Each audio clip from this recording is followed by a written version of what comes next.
What's up, guys? How's it going?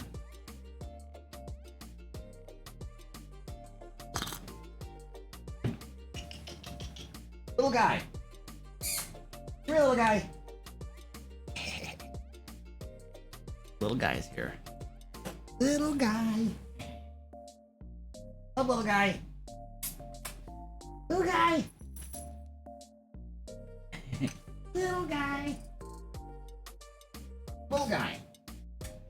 Get over here. Little guy. Little guy. Little guy. Hey. Rufus.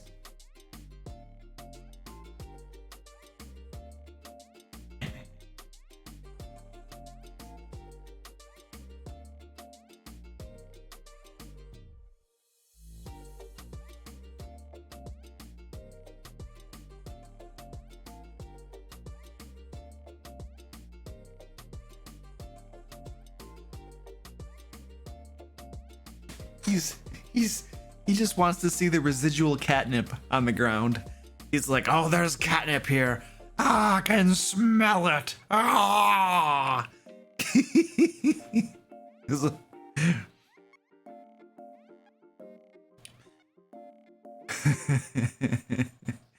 Yeah, Ed, that's why I brought him on. I was like, ooh, little guy. Yandra Waring, hello, what's up? Mad Dog, Tashio Glad Cleric in the house. Nixit, what's up? Penguin Butt, hello. Penguin Butt, you were kind of late today. Pretty late, Penguin Butt. That Mage, what's up?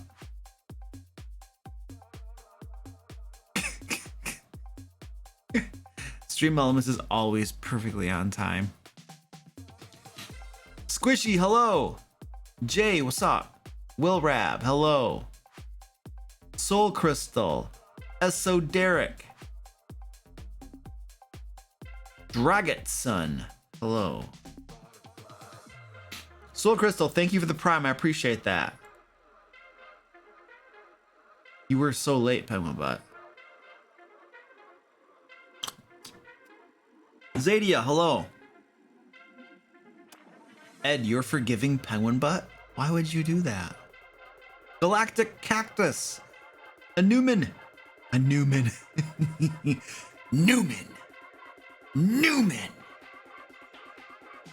A Penguin Butt arrives precisely when she means to. The next dragon session? You have to figure that out too, man. Not just Penguin Butt. Charlie Brown, hello. Morgana, what's up? Eric, Game Raider Girl, hello. What's up? How you doing?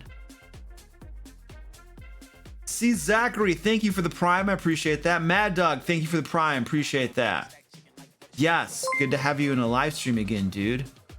And did I just see a scam train? Oh, the scam train has begun. We're at 94%, folks. Why are the cats all like stacked on top of the camera? They need to come closer. Have I looked at the new Feywild Unearthed Arcana? Nope, have not. You forgive her because she's the best? Yeah, she's pretty cool. Tashio, thank you for the prime. You just got the scam train to level 2.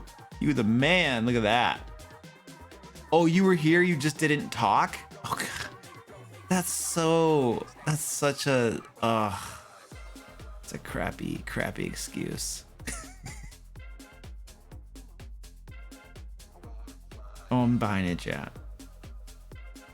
Oh, daylight savings. I heard that that's like this week or something, right? Is that this weekend? I don't know what a monster mash is. We're gonna create monsters tonight. I don't know what a monster mash is though. I do have a plan to survive the dragon. It's called a backup PC.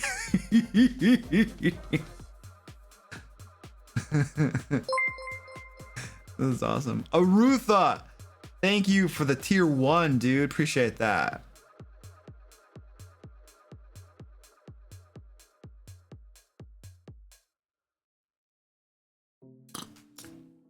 Squeaky's revolution is gonna begin. I don't know about that. Squeaky tried to have a revolution once. No, penguin butt, you can't not talk at all. That's not cool. You have to say stuff. I'll send Danny after you. I will offer Danny a bonus to track you down and make you talk. And pretty sure she'll do it. Bram Silverleaf, hello. This Sunday is savings time? Okay. Back to streams starting at midnight instead of 1 a.m. Oh, that's awesome. Oh, you don't observe it in Arizona? Nice. Morgana, cool. First time, awesome. Well, you know what, Morgana? If you're disappointed, then we're gonna blame Penguin Butt because she arrived late and she is being blamed for everything tonight. So yeah. Monster Mash? Have I ever heard that song? I don't know. Yes? Let's go with yes. Let's go with yes. Hakan, hello. Masked alien, sup? A mummy dragon? A Dracolich?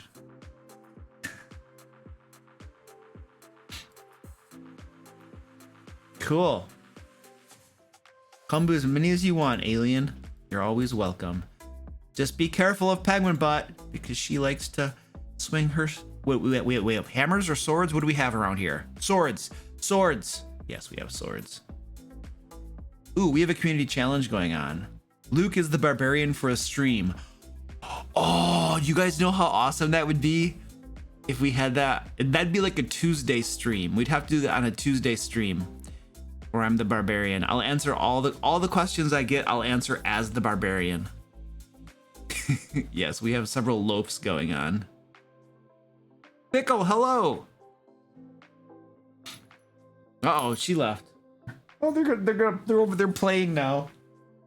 Mommy 2 and little girl are over there wrestling. That's what are their real name? What are their names? Well, those are their real names. They're also called Noki and Tortellini.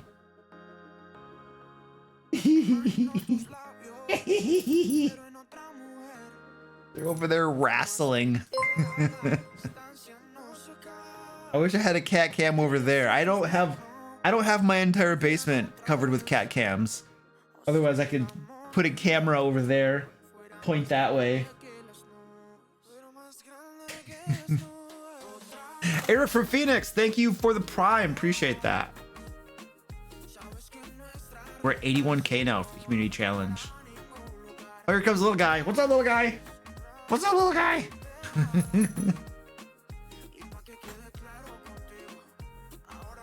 Dang. Oh, I'm caught up in chat. Yeah, no, little girl is Ravi. Yes, little girl is Tortellini. Yeah, that's correct. Little guy, what's going on down there? What do you want, buddy? Oh yeah. What are you doing? Wandering around. Like, okay, let's go. Okay, we should start. We should start. Hey!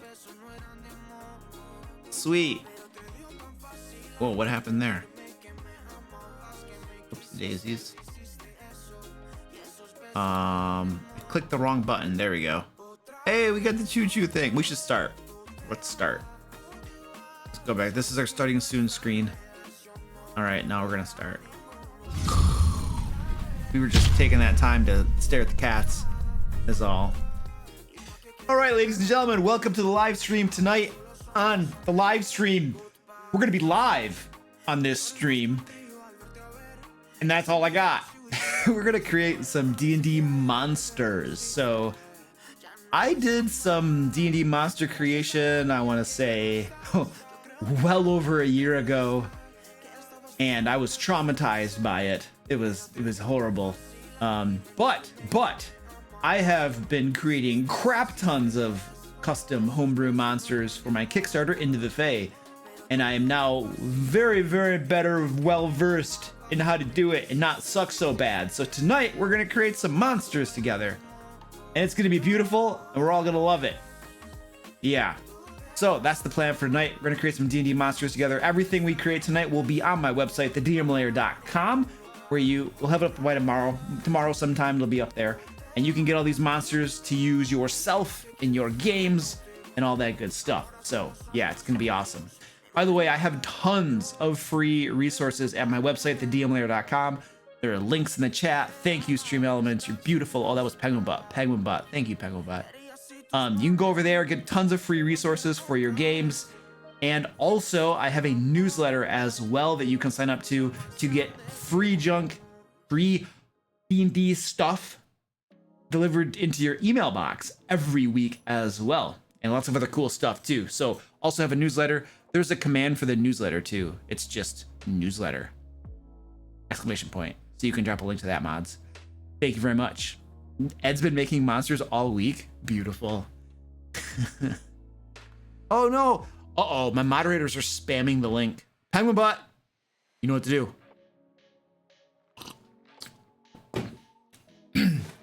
And I didn't forget.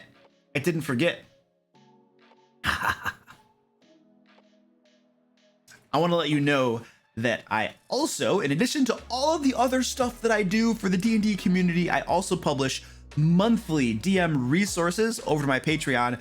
Things like NPCs, traps, puzzles, magic items, encounters, adventures, and random tables, villains with stat blocks, and entire D&D 5th edition adventures as well. We have high quality crap here. We have awesome maps designed for use on virtual tabletops.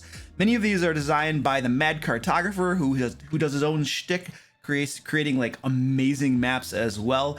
So if you are interested in getting some monthly DM resources, then you can sign up to my Patreon. There's a link right there. Thank you very much.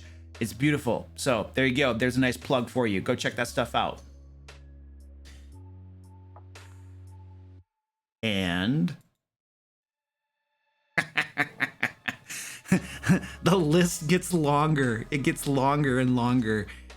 This is gonna be like one of those pages at the end of things where it just has like, you know, the names are so small. But I am so super appreciative of all the folks who help support everything that I'm doing, all of the free content. Most of the stuff I make is free.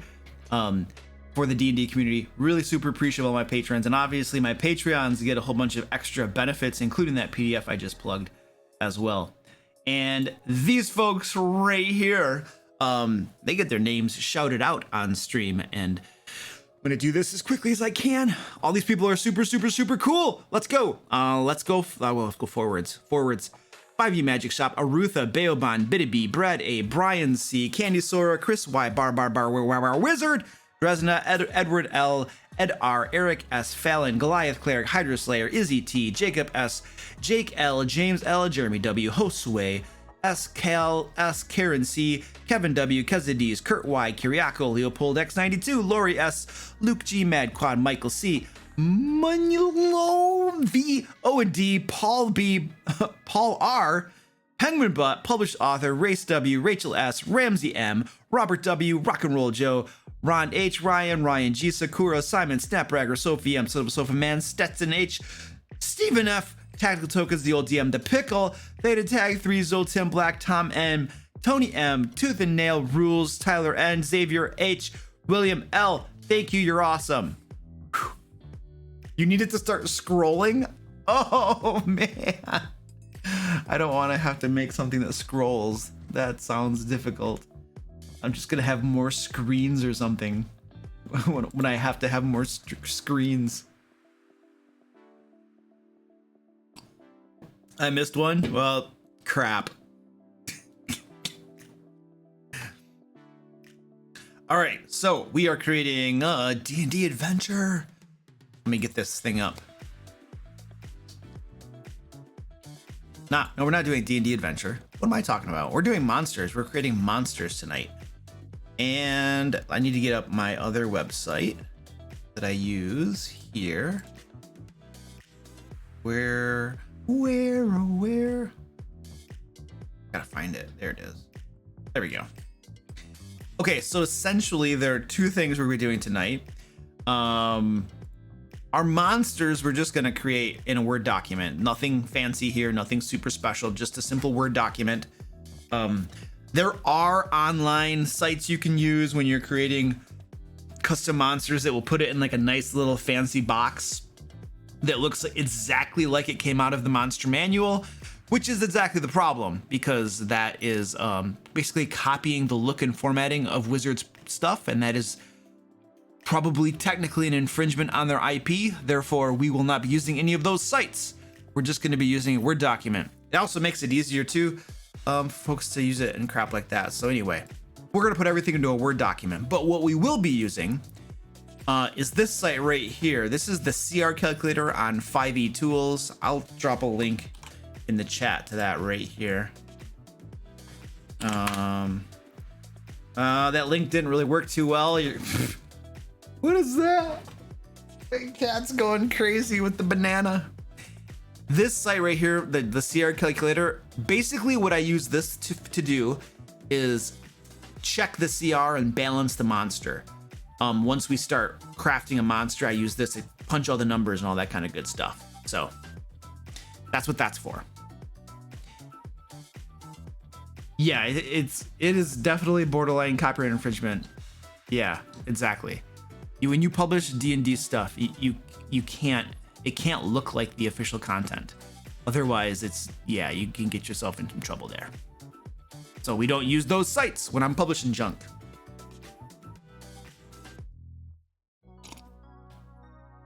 So we're gonna create some monsters. So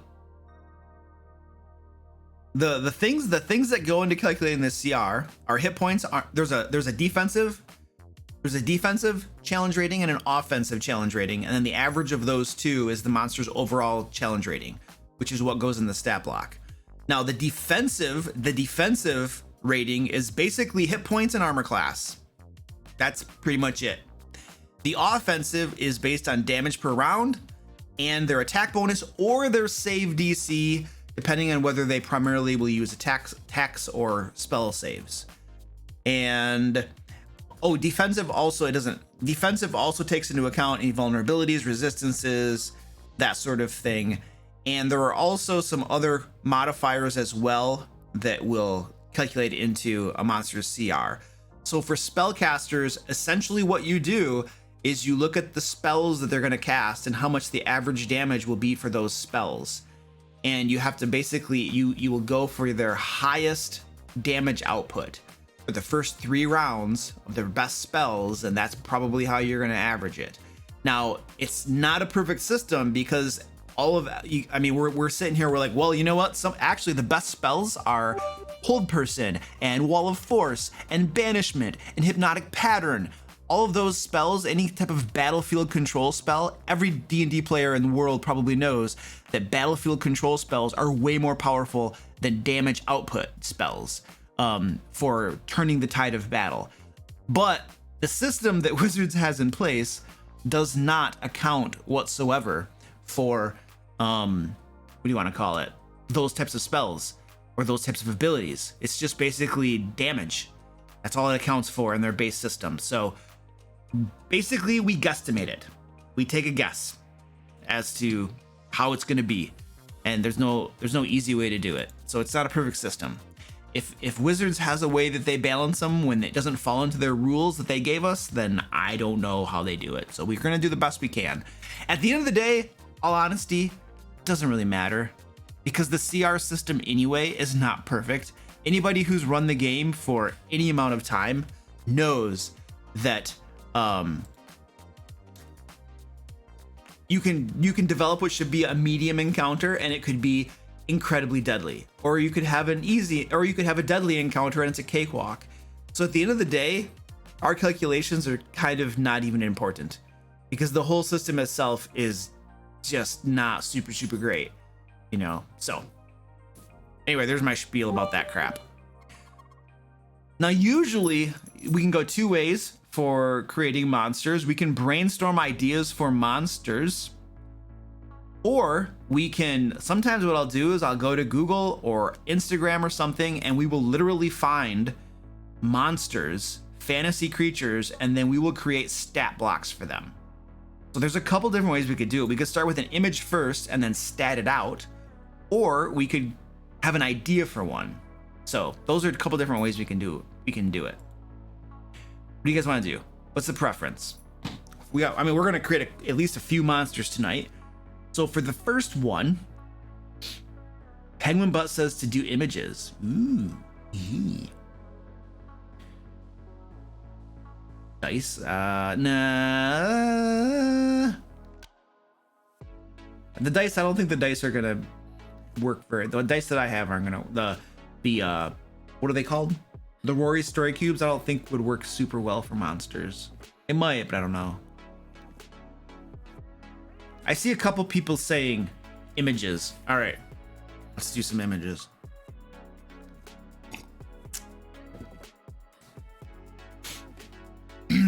All right, let's do, I think Instagram would probably work. Let me go over to Instagram.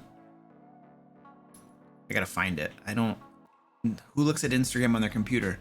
I know I have a link. There we go. And I need to go to the home page. No, the search page. We need to do a hashtag. Like, what would it be? Monster? D&D monster? Let's just see what monster says. I'm not going to show you any images until I actually get a search result that looks appropriate for what we're doing here. Monster hashtag does not do any good. If anybody's got any ideas for some Instagram hashtags that will actually show us like D&D monster art or fantasy art, it might be like fantasy art, but that's like, am I gonna get what I want? Fantasy artwork?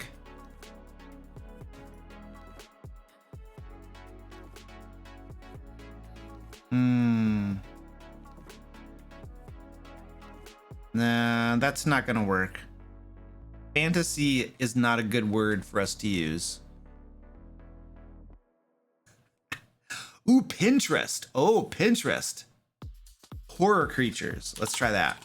Horror creatures. 460 posts. Use Pinterest. Yeah, that's not gonna do any good. All right, let's go to Pinterest. Let's look at Pinterest. What would be a search? I never go to Pinterest. Yeah. What would be something I could search for on Pinterest that would get me the result that I want?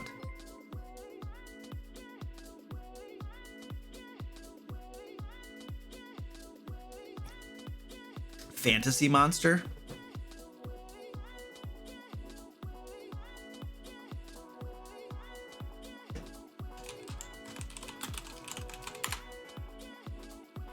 Fantasy monster. Okay.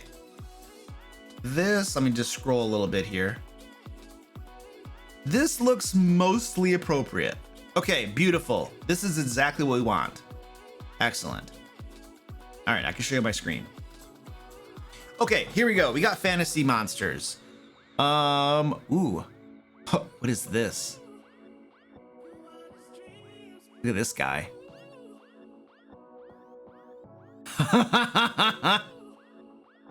Oh, that looks cool. That one looks cool. Oh, geez, look at this.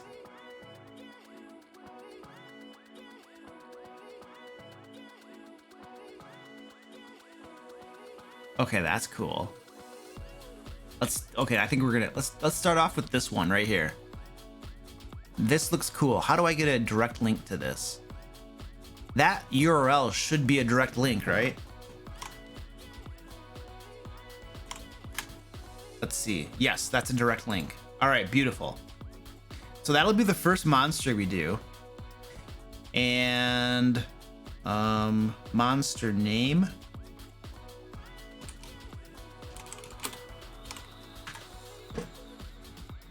Okay, here we go. That didn't get much bigger, but that actually covered it up. Click on it. click on it. Oh, okay. Oh, that's better. Okay, cool. There we go. That's what I wanted. Make it nice and big. Okay, cool. So, we need some ideas for this thing. What the heck?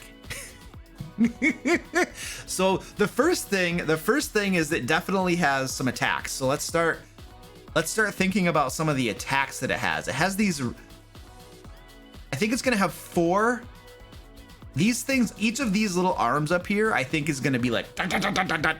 So it's gonna probably have like at least 2 of those attacks, if not 4 of them. A spider mammoth. Oh, let's not name it right now. Save your names for later. We are going to create the stat block first. We're going to name it last. Naming is the last thing we do. But it's definitely gonna have, what would these things be called? Are they claw attacks, or they're more like, what would you call these things? Is there something cooler than claw attack? We can call these like hooks. Hook attack. Yeah, I like hook attack. Hook attack sound. Pincher skies. Hook horror is how it's hooks. Yeah. Scythe attack. I hear a lot of people saying scythe. I can't pronounce that word properly. Scythe. I don't know. You guys always want to use words I can't pronounce. It's not very nice.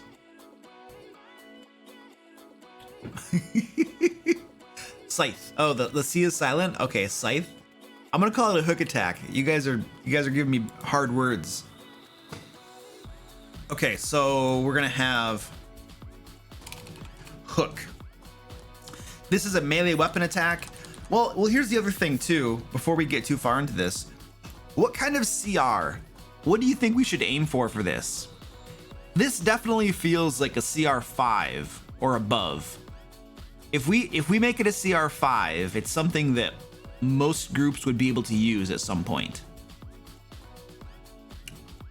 Let's see some 8s, 6s, 7s, 7s, 7, 6. Okay, I'm gonna split the difference then. We're gonna go for 7. Let's go for a CR7. So if we're roughly going for a CR7, that means that it should have roughly a +6 to attack bonus.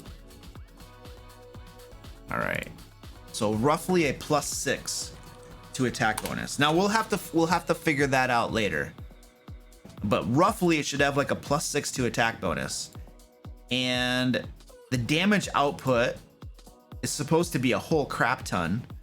But how much damage do we think these things would make? This is like a 1d12. Maybe like a 1d12 for these bad boys. And I'm thinking this is a large creature. To me, this looks like a large creature. Okay, so let's go over here. So this is a large. And I'm also thinking this is probably like a monstrosity, don't you think? That looked like a monstrosity to me. I can't spell apparently. I don't know about alignment yet. We'll have to get there. Let's do 1d12 because nobody ever uses d12s. And let's do the let's skip that. Let's skip the attacks for a second. Let's start at the top here. Armor class. Does this thing have a good armor class? It looks like there's a little bit of a carapace on its head, protecting the like most vulnerable parts of it, and maybe a little bit on the back as well. So it's probably got a decent armor class. Yeah. Armor class 17. I kind of like 17. Let's do 17.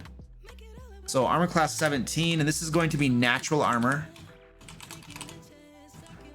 And hit points. So the rough guideline, oops, that's the wrong thing. The rough guideline on hit points for about 160 hit points is what it recommends. What's the constitution for something like this? I feel like the constitution for that creature would be high. What do you guys think? That could be like an 18 if we're targeting like a CR7 creature.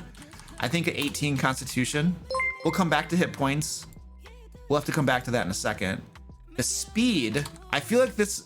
Here's the problem. Here's the problem, you guys. Like, if we make the speed too slow, if the speed is like under 30, then players are gonna outrun it. They're just gonna run away and they'll be like, bye-bye, and they're gone. So I do not like giving monsters under 30 speed. No way. So I think, oh, it should have a swim speed though. Look at, you see how it has those like webbed between its fingers? So this thing should totally have a swim speed. But I think we're gonna keep the speed at 30. And then we're gonna say, but the swim speed might be like less, right? Because it's not totally suited for swimming and it's got all those protrusions on it.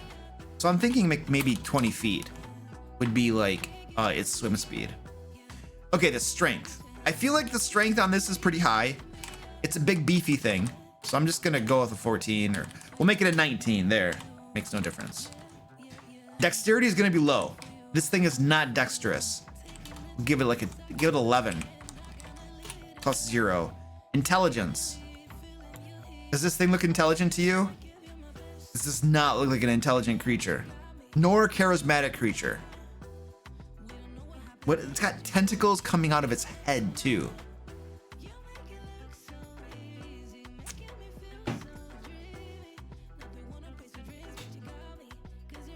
All right, so the intelligence is probably going to be like a 4. What's the modifier for a 4? Can somebody tell me? And I also want the wisdom. Now the wisdom's probably not. It's probably got an okay wisdom. Most creatures have okay wisdoms. Negative. I'm gonna go with what Ed said. -4. Okay, now Ed changes his mind. Ed, you have just lost custody of little guy. I just want to let you know, okay? Man. Thank you. I should actually have the player handbook out. Ed just quit. He's like, I'm done. I'm out of here. Charisma. This thing is not charismatic. We'll go like 8 should be okay for the charisma. And now we're gonna go back to the hit points because now we know it's Constitution modifier. We can do the hit points. He should get the little buyback. Okay, Ed, thank you. I will give you custody back. So if it's got a +4 con and it's a large creature, let's go back to this guy. So the expected CR we're going for is like a 7. I should zoom in a little bit, make this easier for you folks to see. There we go. The armor class, what did we say the armor class was? 17. The armor class is 17.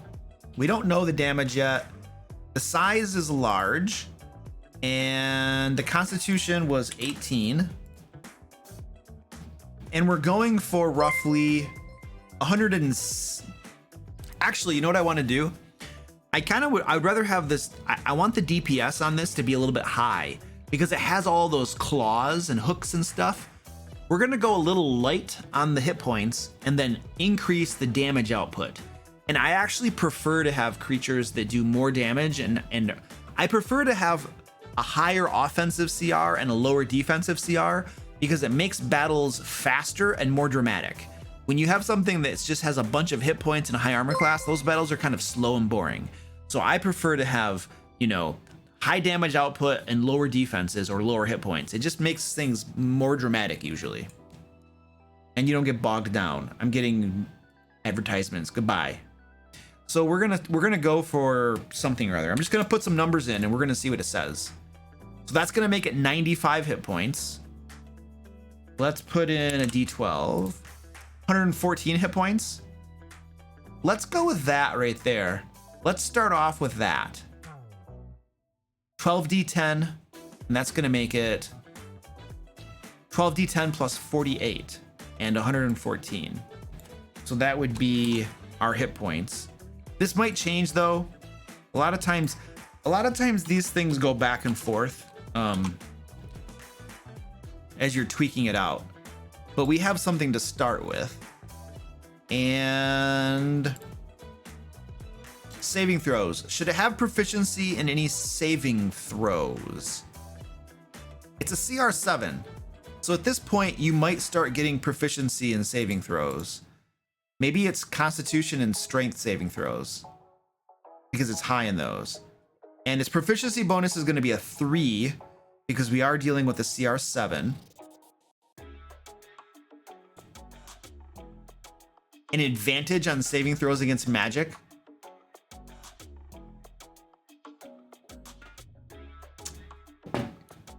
Yeah, let's go with so Strength and Constitution. So Constitution, I think they do that. Constitution. So it's gonna be 4 plus 3 is 7. And then Strength plus 7 as well. All right, what kind of skills should it have?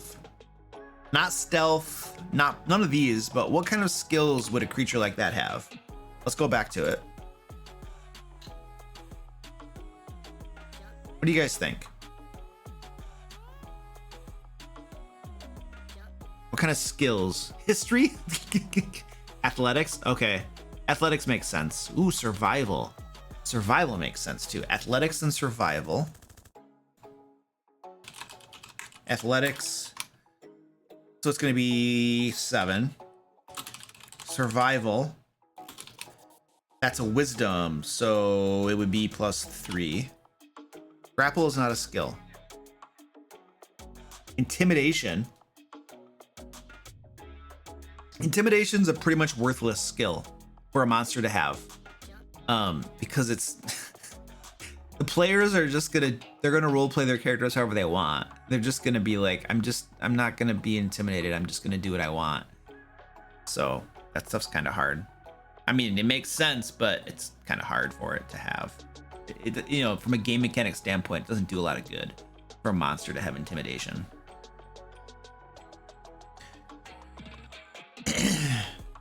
I think that's probably okay. How about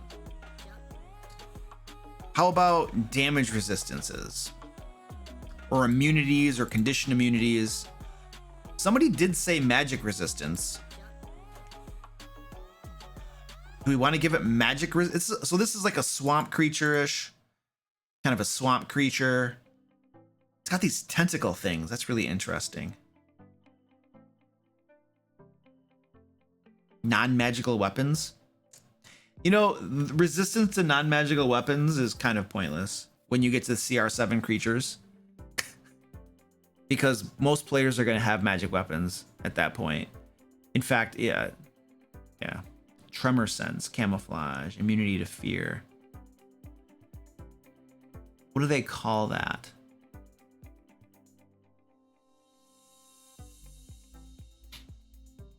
Ooh, if it's swamp based, maybe poison or acid resistance. Oh, I like that. I like that. Let's do both of those. I like that. Wiki. So we'll do acid and poison. I think that's good enough. I don't think it needs to have any immunities. Condition immunities. I don't know if it's going to be alone or groups of them.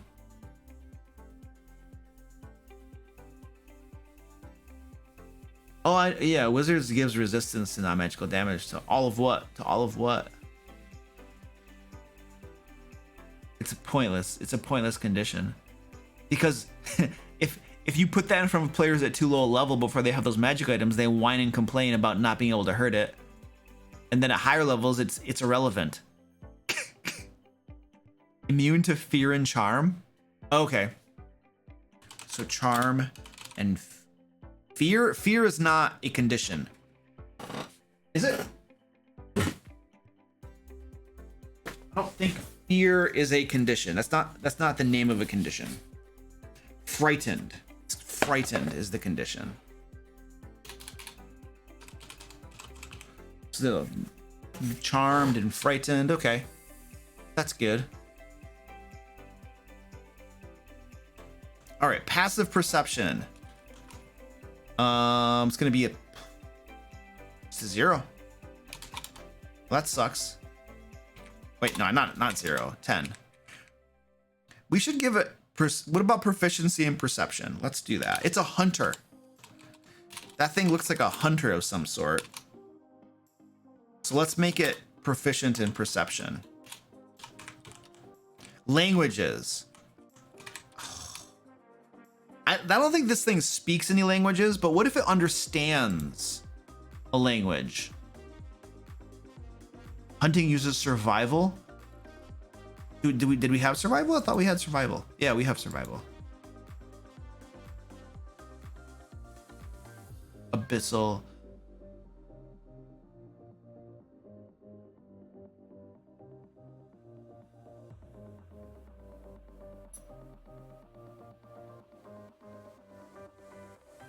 What? Little guy is crying.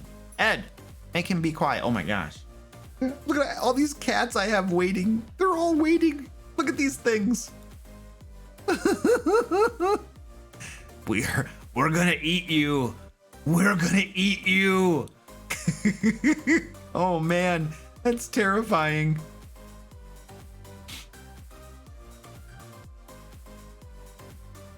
I'm gonna say it understands Abyssal. What do they say when something can understand it but not speak it? There's a special way they word it. There's a special way they word it. Understands but doesn't speak. Something like that. Understand but cannot speak.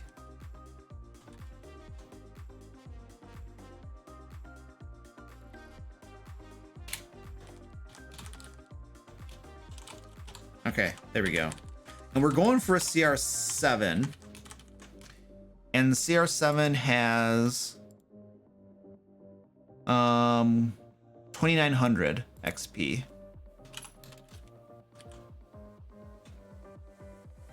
All right, beautiful. So we're getting stuff fleshed out. Magic resistance. I don't know. This doesn't look like a magic resistance thing to me. But it is definitely like some aberration monstrosity thing.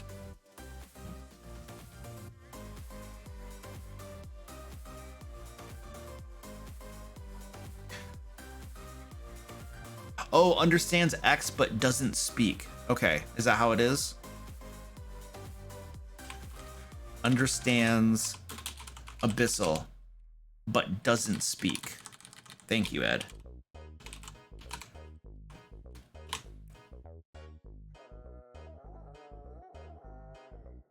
I'm gonna get rid of the magic resistance. Goodbye. That is not a spellcaster. But is there anything cool? Is there some cool ability that we could give to it? Aggressive. As a bonus action, the creature can move up to its speed toward a hostile creature it can see. That kind of makes sense. False appearance. Strict blood frenzy. Ooh, advantage on melee attacks. It rolls against any creature that have all of its hit points. That's nasty. That's really nasty. Magic resistance, nimble escape, pack tactics. That's a very powerful ability.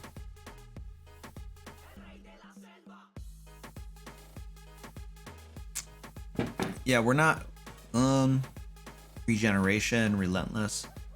Superior invisibility. I kind of like the idea of giving it aggressive. Let's give it aggressive. This thing looks nasty. Let's give it the aggressive trait.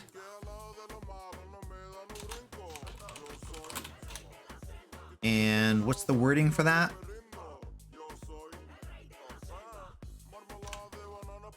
Go over here.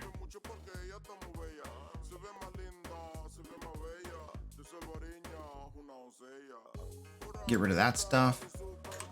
Okay, now we're at the actions. So we'll get back to that in a second. The hook. So the first actions we want to do are these hooks. It has 4 of these hook things, and we were gonna make it a It's going to be a 7 actually to hit because its strength is 4 plus the proficiency is 3. The reach is 10 feet for those hooks. It's going to be 1d12 plus 4, and that's piercing damage. And the average of that is going to be 10, so 10 piercing damage. It has a bite. It definitely has a bite attack. So let's do a bite attack. Melee weapon attack. Also a +7. Now the bite attack, usually a bite attack does a whole lot more.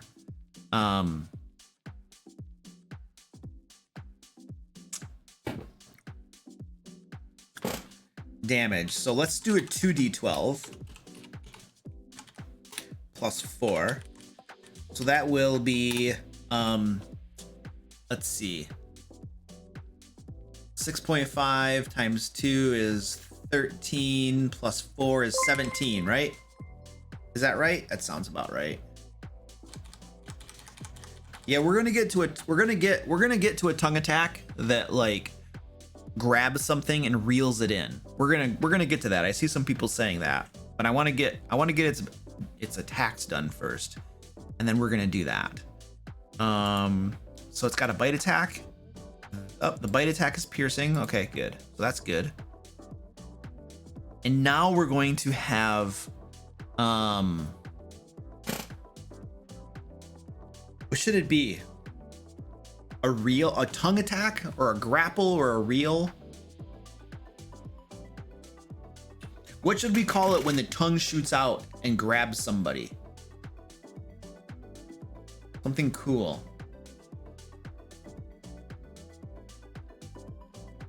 Tongue grapple, tongue whip.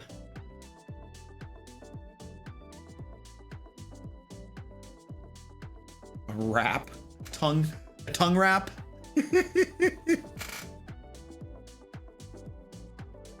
Tongue lash. There we go. Tongue lash. Thank you. That is a ranged weapon attack. It's going to be a +7. No, it's not a range. That's a melee weapon attack. It's just gonna have reach. Melee weapon attack. I feel like the reach should be about, what do you guys think? 20 or 30 feet? Yeah, let's give it, I want to give it something solid. We're gonna go 30 feet, man. This is serious. This is serious. So if it hits you and wraps you up, we're gonna have it do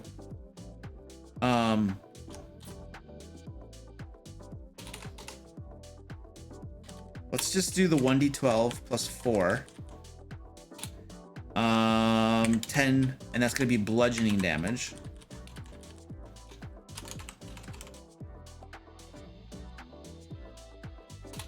And the target is pulled up to, it reels it in.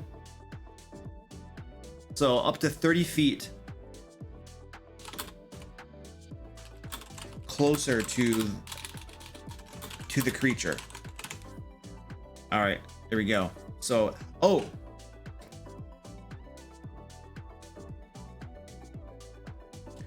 Hit. So bludgeoning damage. The target is grappled, and the target is pulled up to so they get hit for damage, they get grappled, and they get pulled closer. They could probably be restrained too. No, they don't get a saving throw for this. What's another creature? What's another creature that like grapples you, like a roper? If you look up let's look up a roper. Let's look up a roper for comparison. I think they just pull you in. I don't know that you get a saving throw against it.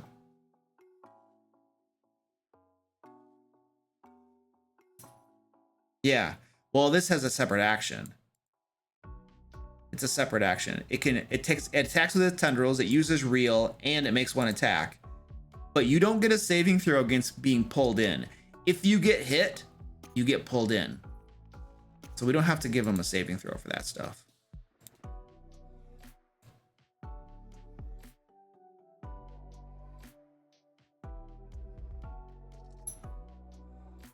Ooh. And the target is grappled and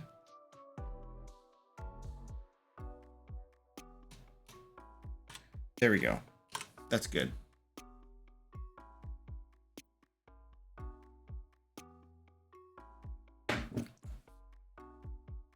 Now what we have to do, so now we have the hooks, we have the bites, we have the tongue lash that grapples you.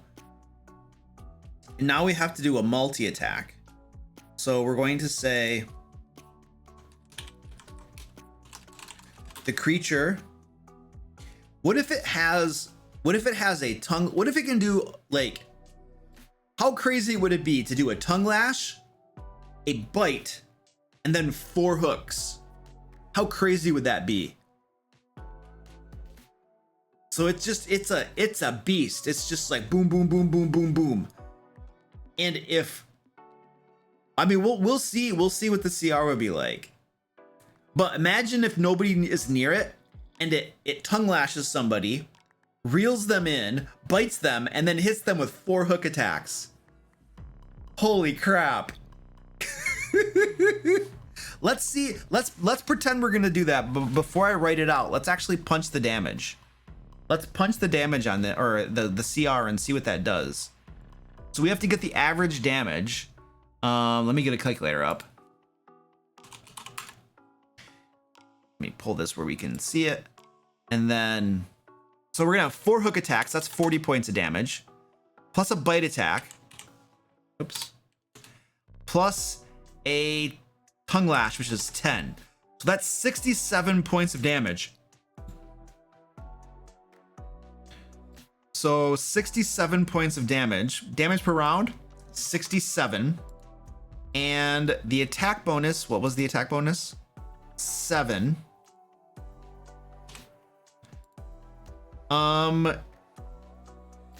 Okay, so it's asking me resistance or immunities. It has acid resistance and poison resistance. That's not that big of a deal. I'm not gonna check that box. It's not that significant. Flies, nope. Save proficiencies. Nah. Oh, actually, no, it does actually have, its save proficiencies are actually 3 to 4. So let's change that. And that's all that stuff. Let's see what it comes out to be. It's 9 now. It's now a CR 9. So we probably have to reduce the number of hook attacks it could take if we want to lower this to a 7. A CR 9 is really high.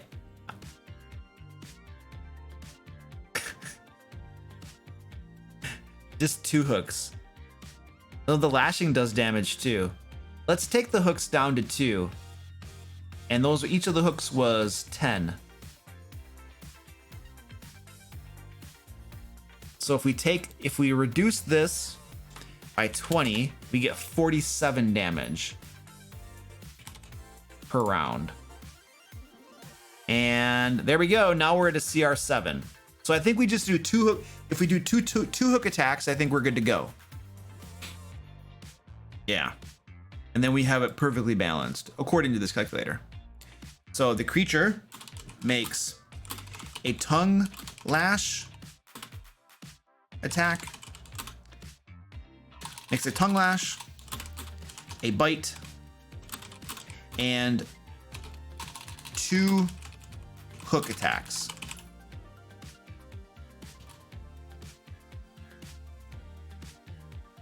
That's not okay. The creature attacks with its, how do they word this crap, man?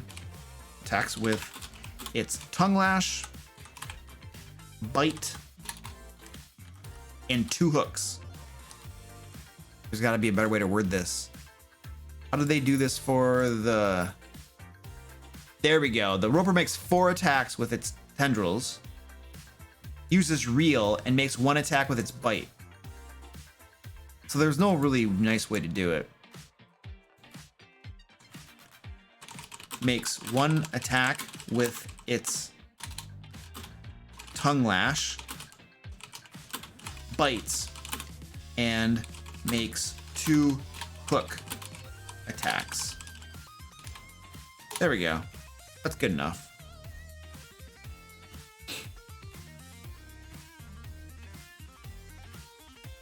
And that's the multi-attack.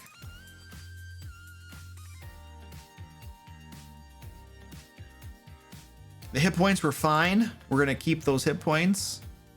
It's balanced at a CR7. It's alignment. If it speaks Abyssal and it's a monstrosity, it looks pretty evil. This thing looked pretty evil. I kind of feel like it should probably be like neutral evil. That would be my guess. Lawful good.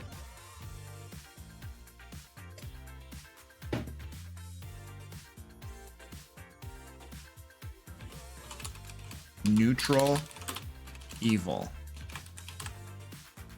And we had the armor class. Are there any dumb typos here? It screwed up something that we need to fix?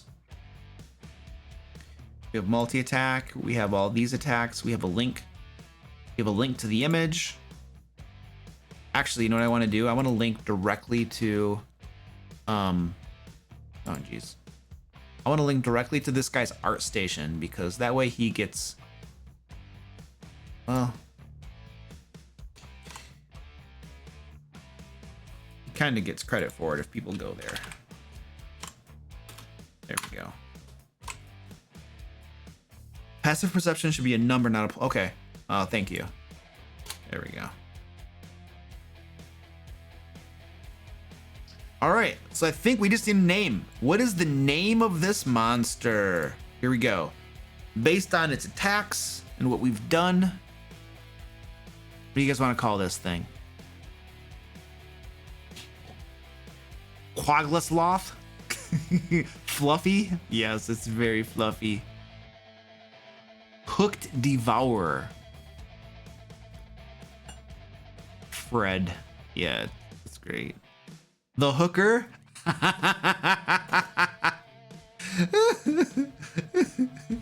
More Hooker. Ooh, the More Hooker. Tendril Shark. The Hook Shark. The More Hooker.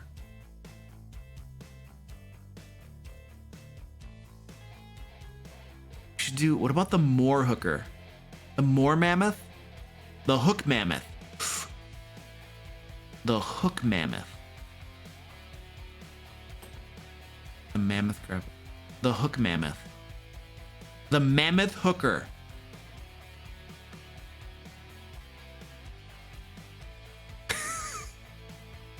Abyssal Mammoth. Hookamoth. Oh! Hookamoth. Oh, dude. There we go. I think we got it, man. Thank you, Diabetic. I like that. The Hookamoth. Hookamoth. Whee! There we go. Let's just do a little bit of a description for this. The Hookamoth, we need like a, I don't know. It speaks Abyssal, so who created it?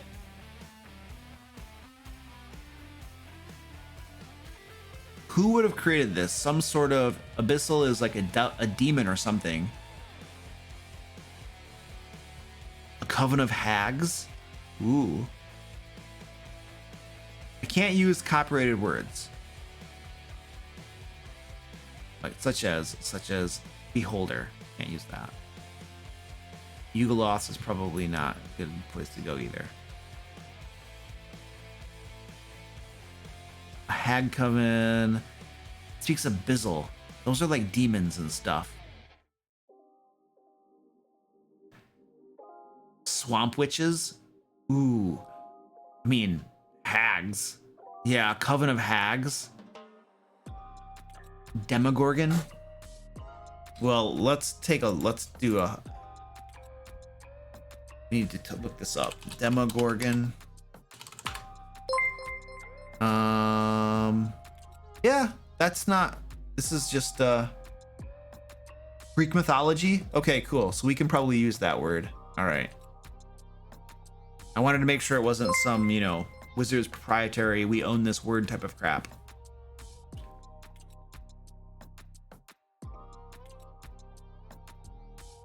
So the Hookamoth, so we're going to say the Hookamoth is a creation. The Hookamoth, we'll say Hookamoths. Hookamoths are created by worshippers of Demogorgon, usually covens of hags. Why do they create them? Why do they create them?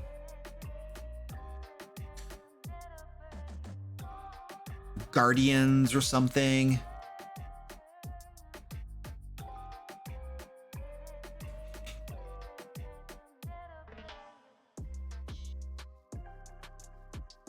To ward off trespassers.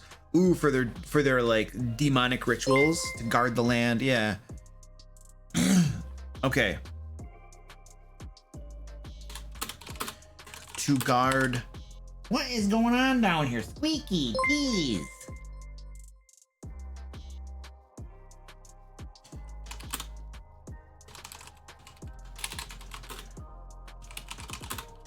To guard their territory against intruders.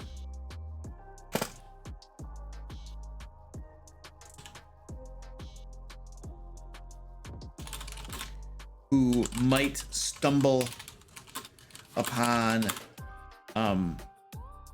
their demonic rituals. Okay, that's probably good enough. We don't need to go too crazy on that.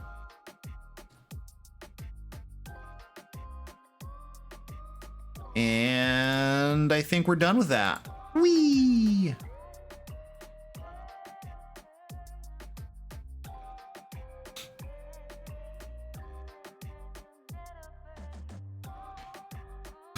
Hooker moths? No, Hookamoth. Hookamoth. We took out the R. All right, we're gonna do something else. We're gonna do another one. But we got to do a cat strike first.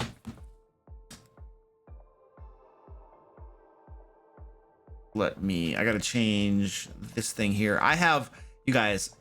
We're gonna do a cat strike here. Look at this. Look at these guys right here. I got 4 cats staring at me. 4 of them just staring at me.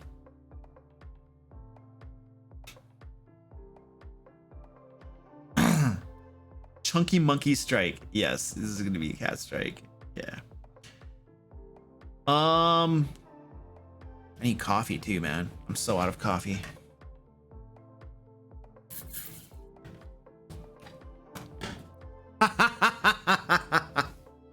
Wow. Yes, at least they're not all over my desk. And got the cat cam. Okay, let's do this. Uh-oh. Uh-oh. Oh my gosh, we have like all the cats, you guys. So we got the cat treat. We have like all the cats.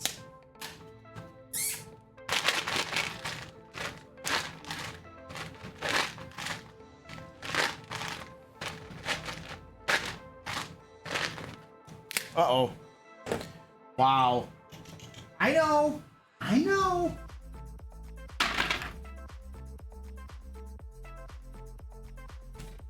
There we go. Woo!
Wow, they tore through those.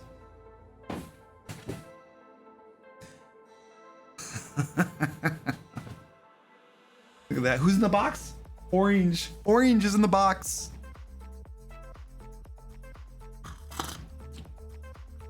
We'll do a cat trip in about an hour or so. I'm pretty sure somebody redeemed the cat strike, right? I hope we had a redemption. Oh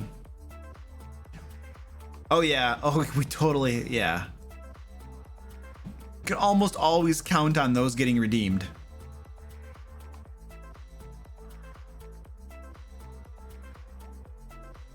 All right. That was beautiful. All right, cool. So folks who are just joining, we are creating monsters tonight. And we just got done creating our first one, the Hookamoth. And all the monsters we create tonight will be on my website, thedmlayer.com. Link right there in the chat for you. By the way, there's lots of awesome D&D resources over at my website. Free too, by the way. Tons of different things you can get to use in your games completely free. And I also have a newsletter you can sign up to, and you get free stuff delivered directly into your inbox every single week as well. So resources down there. And that's the free stuff, which, you know, it's not like the world's highest quality stuff because we create it quickly. So if you're looking for something a little bit higher quality, then I would check out my patron PDF. That is something I publish every single month to my patrons, and this is the higher level quality stuff. We put a lot of work and effort into this, and things are super well fleshed out. We have entire D&D 5th edition adventures for you, traps, villains, puzzles, magic items, a whole bunch of different stuff we create. So if you want the more high quality stuff, then the Patreon's the way to go. But if you're on a budget, then go to my website, thedmlayer.com. Lots of free stuff there for you. All right, let's keep on doing the monster creation. So we were just gonna look at more images, look at more pictures.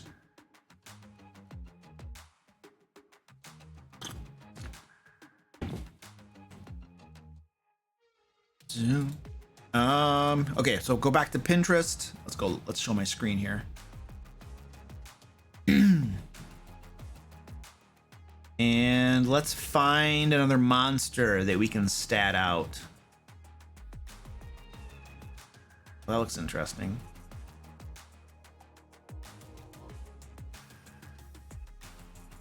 Ooh, what is this? So this looks like it comes from the Elder Scrolls, but we could totally do something with this. That looks pretty cool.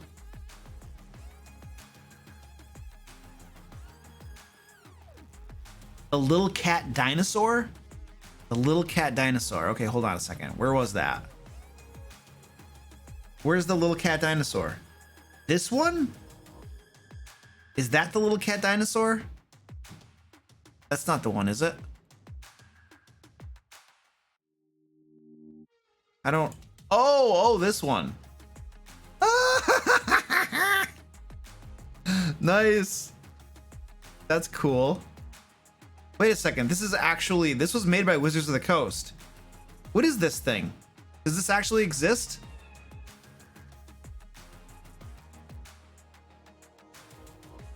What's this gonna do?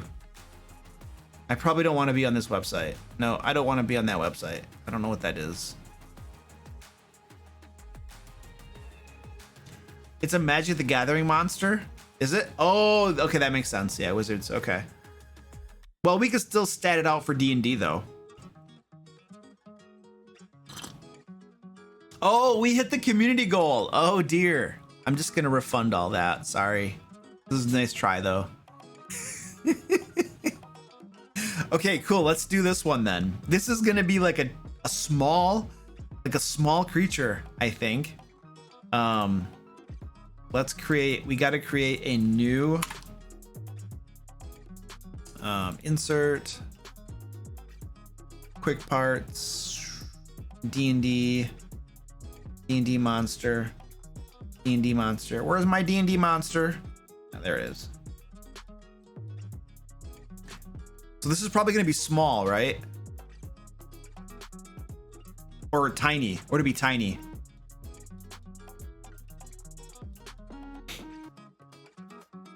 It's literally called dinosaur cat. Okay, cool. Tiny. Okay, it's tiny. What is a dinosaur? Like a beast, right? Tiny beast. We don't know the alignment yet. I mean, it's adorable. This thing's got to be like chaotic. Wait, but cats a lot of times are pretty mean. A Purosaurus. A Purosaurus. Oh my goodness. Okay, I think we have the name. Purosaurus. Is that how you spell Saurus? Yeah, it looks like it. Cats are evil sometimes. Chaotic good? Definitely chaotic. Chaotic neutral. Chaotic neutral. Cats can be nasty sometimes. That's a good point. A lot of beasts are unaligned. That's a really good point.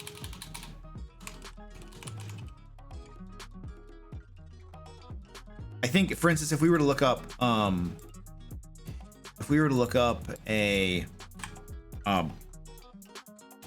velociraptor.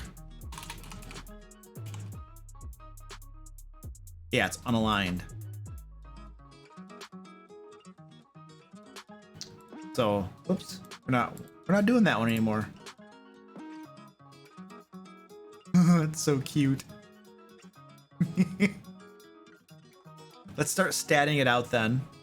Armor class. Well, what kind of CR do you think we should aim for? Not too high, right? They travel in packs of 7. Oh, nice. That's so cool.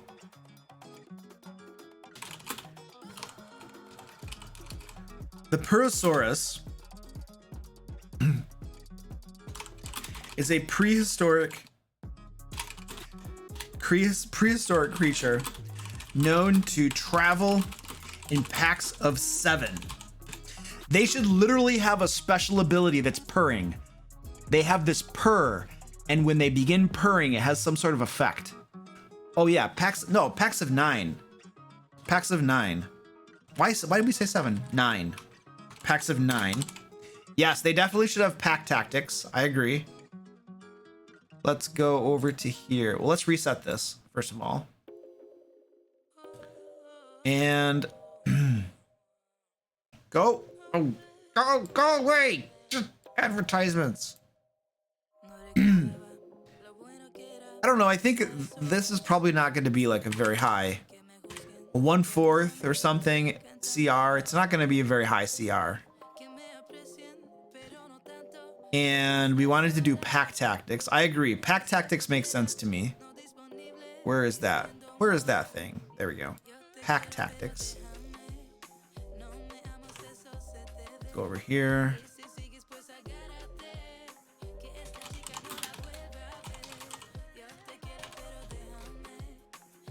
And there we go. I don't know about the spellcasting. We might get rid of this. I'll leave it here in case we need it. Definitely want to have pack tactics. Armor class. Well, let's stat it out first. Let's come back to these things, and let's do the stats. Strength is not high. It's a cat herd. Yes. I think the strength should probably be like a 6 or something. What's that? A -2? Dexterity should be super high. Like maybe a 17. Constitution is probably not that much. Intelligence. Cats are pretty intelligent.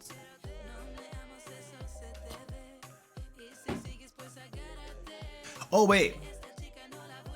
Let's do like a 19 dexterity. Let's make it super high. Intelligence, well, they're a beast though. They're still a beast. Maybe like a 6, so a little bit more intelligent.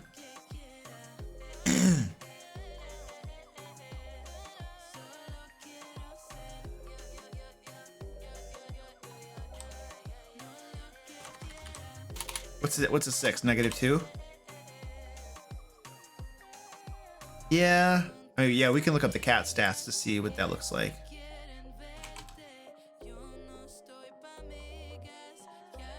They're not very intelligent. 3, -4. But these aren't cats. These are Purosauruses.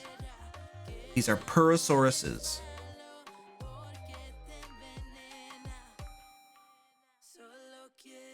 I don't know that they would be more intelligent though. They're a prehistoric cat.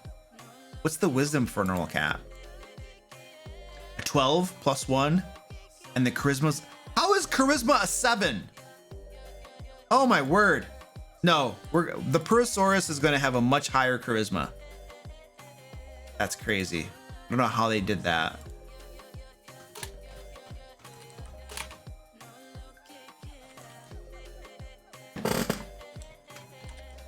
What should its charisma be?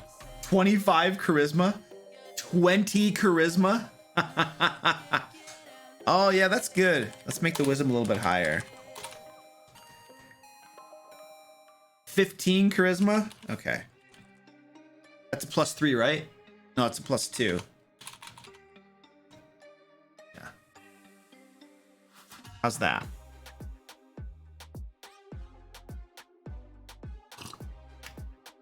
Any saving throws? Let's give them... What about proficiency in a dexterity saving throw? They're a cat-like creature. Dexterity plus be a 2. Their proficiency would be a 2, so a 6. And then skills. They definitely should have a perception, not perform stealth. They definitely would be skilled in stealth. So that's going to be a 4 plus a 2 would be a 6.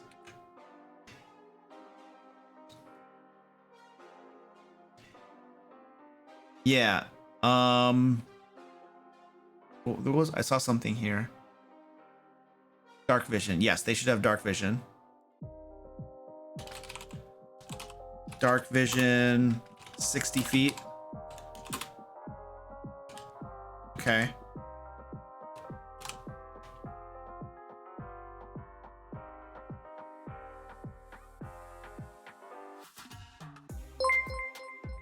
I think the spikiness is gonna, they're gonna have like a little bit of a carapace. That'll make their armor class a little bit higher. So cats puke all the time. No, they can't speak any languages. They're not gonna speak any languages. I think we were going for a 1/4. How many experience points are at 1/4? 50. Right? Yeah, 50. I don't know about these things. We'll come back to these. I do know that, so their armor class would be a 14, except that I feel like they have a little bit of a carapace on them. So what if we make that like a 16? No, maybe like a 15. How's that sound?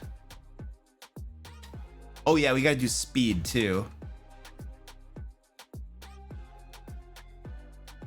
The speed, they're gonna be pretty quick. What's the speed for a cat? Let's go back to the cat. A cat has a climb speed too. That makes sense. 40 feet and then 30 feet. I think we could probably just use what it has there. That makes sense to me. Wait a second. Oh, 30 feet. Okay, so wait, so 40 feet and then 30 feet climb.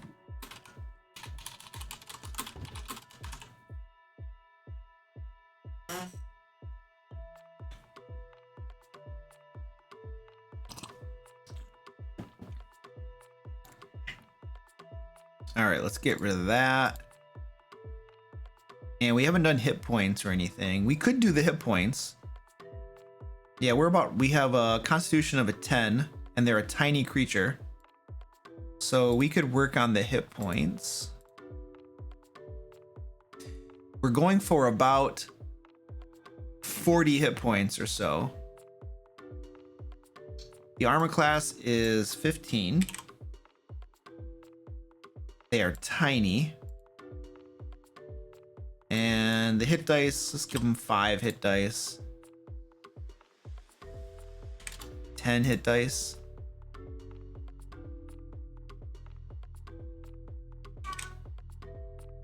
There, about 30 hit points. Let's do that. Let's do about 30 hit points for them.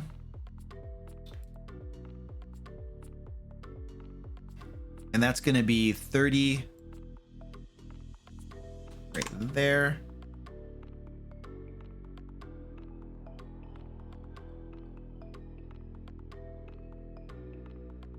Let's get that off. Hey, there we go. Okay, cool. Keen senses, yes. 40 hit point cat, I know. It's a dinosaur. Yeah, they should definitely have keen senses. Let me grab that bad boy. Keen smell.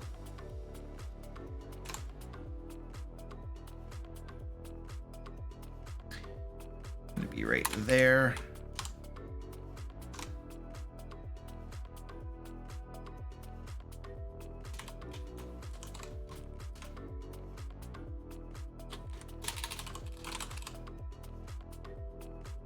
Oh, you know what we forgot to do?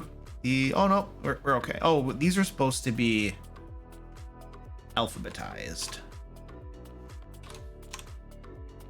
Bite, hook, tongue lash. There we go. Oh, let's get a link too before I forget.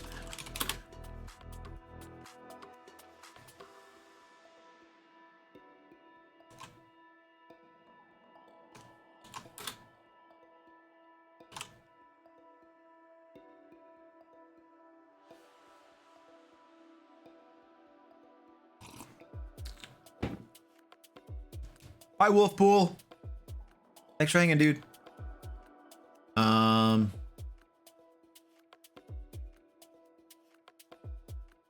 Purr. Yeah, they need to have a purr attack. They need to have a purr attack for sure.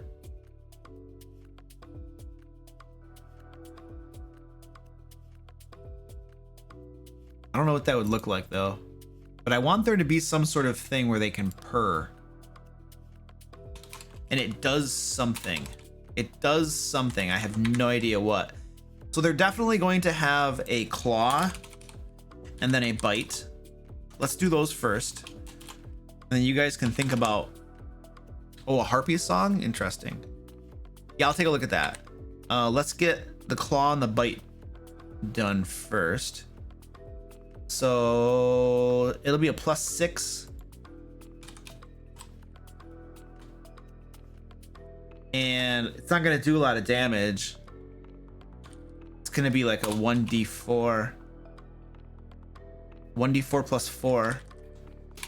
So that's 6 damage. And the bite, I wonder. The bite's going to do more than the claw. I've been clawed by cats before, and I'd much rather be clawed than bitten. I've been bitten by a cat before. Not fun. Not fun. If you ever get a cat bite, you need to go immediately to your doctor and get antibiotics because it will almost assuredly get infected, and it's very, very, very bad. Do not goof around with cat bites.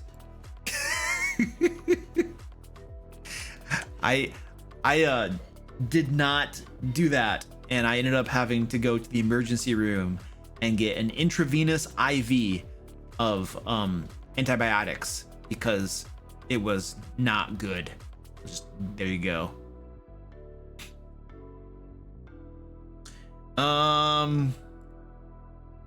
Next one, the bite, melee weapon attack +6 to hit. I need to move my chair over a little bit. There we go. What? +6 to hit. The bite's probably going to be like a 1d6, I would say. So that's going to be 7 damage. I don't know that it needs multi-attack. We might take this away.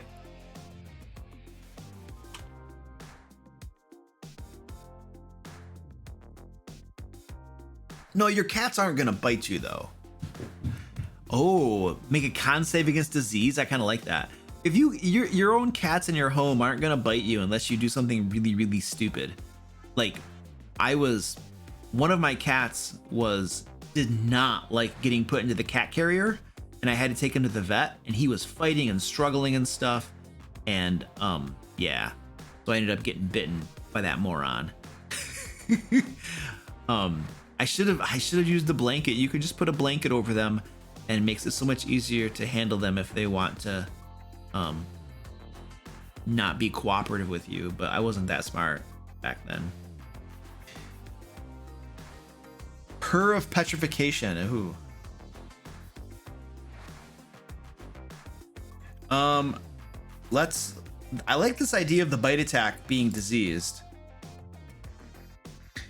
And the target must make a DC. What are the normal DCs for something that level? 13. Okay. DC 13 Constitution saving throw. On a failed save, the target is what would be the consequence? It's like a disease though. It's not poisoned exactly. How would we do the disease? What would be a good effect? Now this is a prehistoric cat. This is a Purosaurus. So it doesn't have to be like, it can be something cool.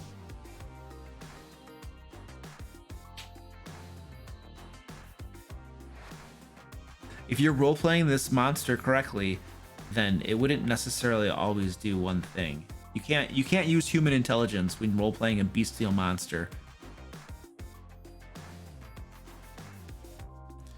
Bleeding. Ooh. You can't regain hit points until cured. Ooh, that's nasty too.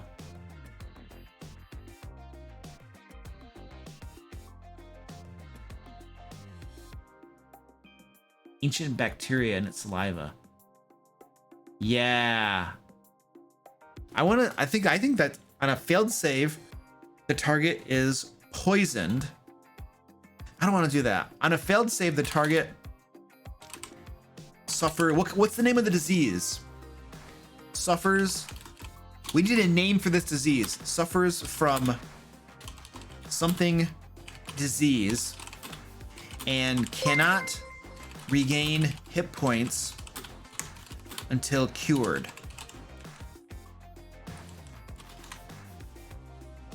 Catrification, meow mix disease, cataxia. Ooh, cataxia.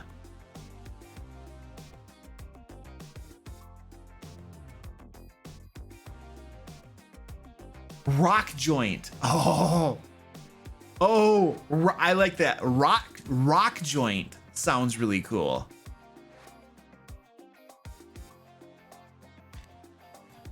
Okay, hold on a second. Suffers from rock joint.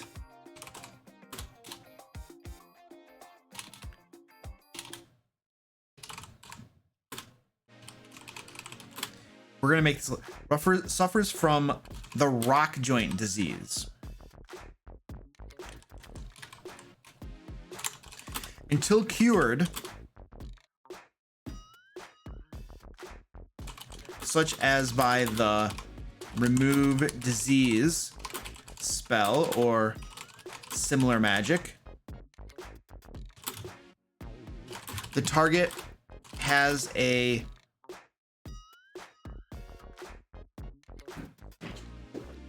what would be a good effect for rock joint? I like the idea.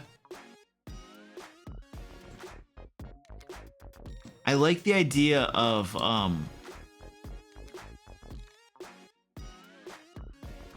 your joints getting all stiff.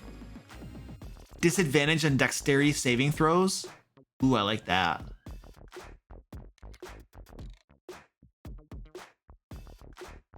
And your speed is reduced by 10 feet.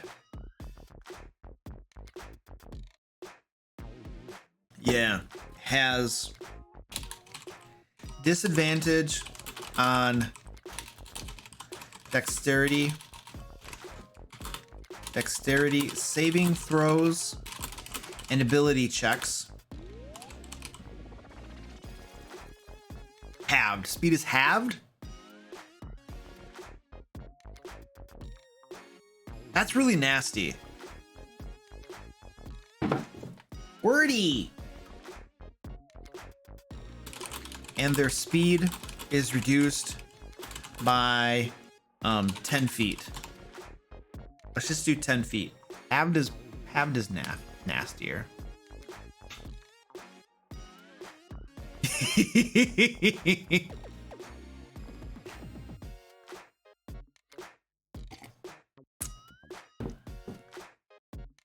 Okay, cool. I do not know how we're gonna work that into the challenge rating, because that is not exactly falling within, like, you know, parameters that you can punch in the numbers and crap, but we'll figure it out. We wanted to do something special for purr as well. We're gonna punch the numbers and then we're gonna eyeball it and adjust it as we think is needed based upon some of these special abilities that we're giving it. What about purr though? This was the one where the purr was the one where we wanted to make it kind of look like a siren or a harpy. Was it a harpy? It was a harpy. Luring song. Oh my goodness. Or you're charmed.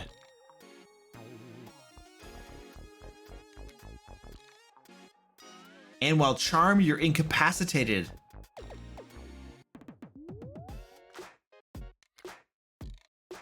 Well, the purr is not going to be that far away.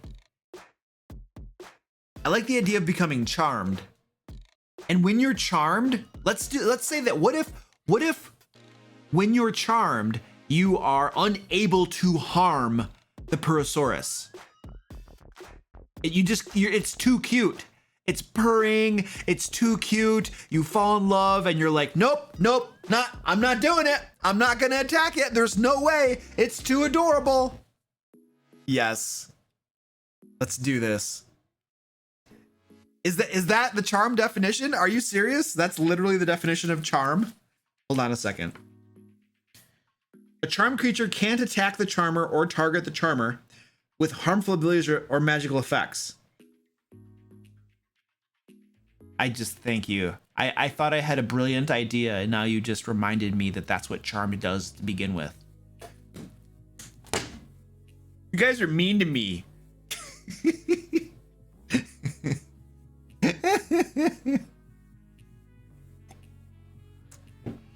I'm heartbroken. It's just horrible.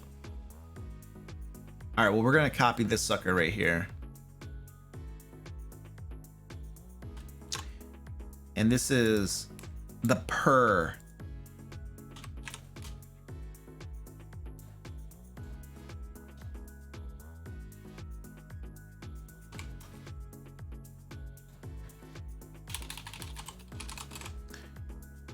All right, the creature sings a magical, the creature purrs.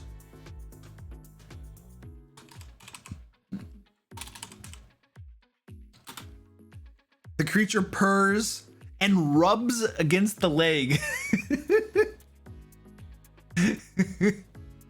Oh, Wizards of the Coast stole my idea, not the other way around. Oh, I like that. Yes.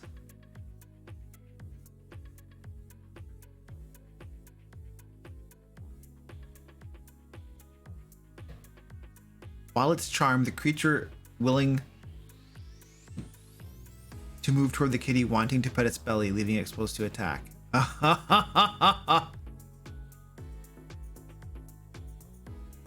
Purrs and meows. Okay.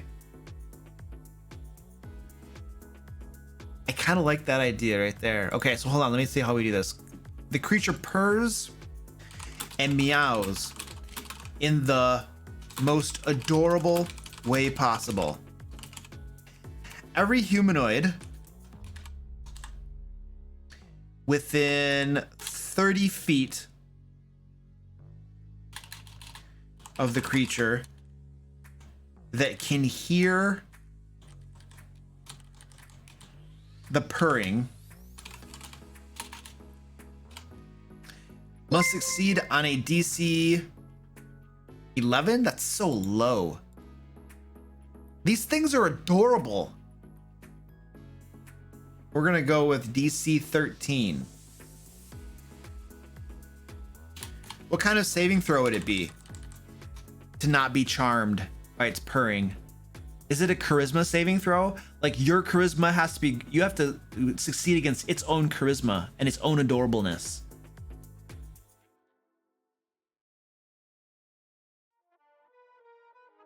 Everybody's saying wisdom, but well, not everybody. I like the idea of charisma for this. I don't know. Everything's a wisdom save. Yeah, and charisma's underused, exactly. Or be charmed until the purring ends.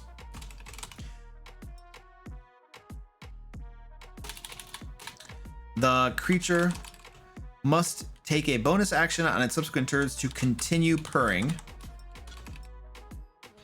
It can stop purring at any time. The purring ends if the creature is incapacitated. While a creature is charmed, it must use its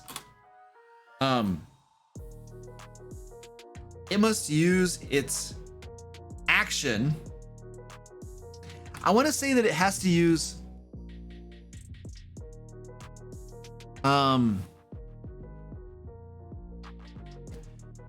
action and movement. I think it has to use its movement to get close to the cat, and then it has to use its action to rub its belly. That's what I would say. Thanks for that, Double Wise. I appreciate that, dude. That's what I'm thinking. Okay, while a creature is charmed, it must use its movement to approach, to move closer. My mommy cat is bugging me. She wants kisses. Mommy! Movement to approach the creature. Oh wait, while a humanoid is charmed, it must use its movement to approach the Purosaurus, and its action to rub the creature's belly.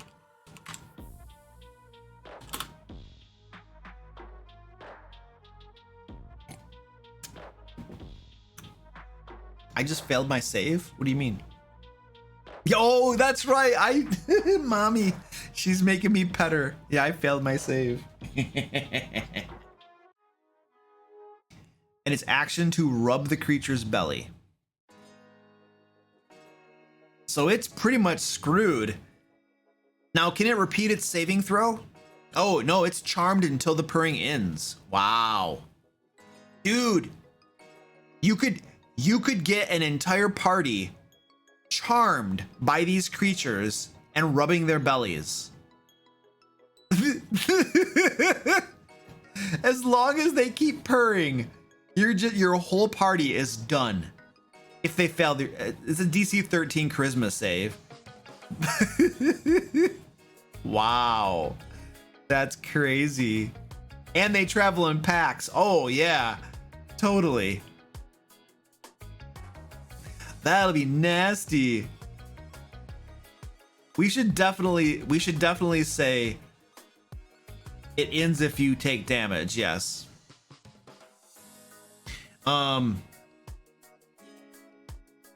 gonna say the charm ends if the humanoid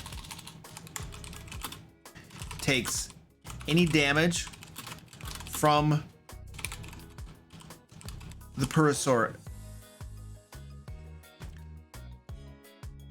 or from the Purosaurus or its allies.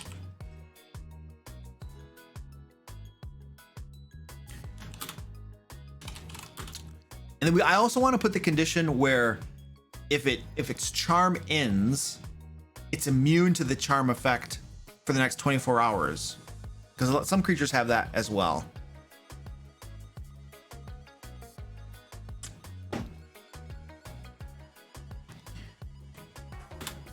That's going to make it easier to snap out of this.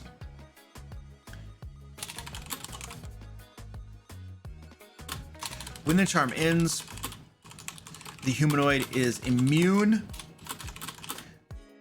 to the per effect of all Persauruses. All Persauruses for the next 24 hours. Cats don't work that way. This is a magical effect. It's different. There has to be a mechanical out. Otherwise, a whole party can get screwed over hard and then be done. So yeah.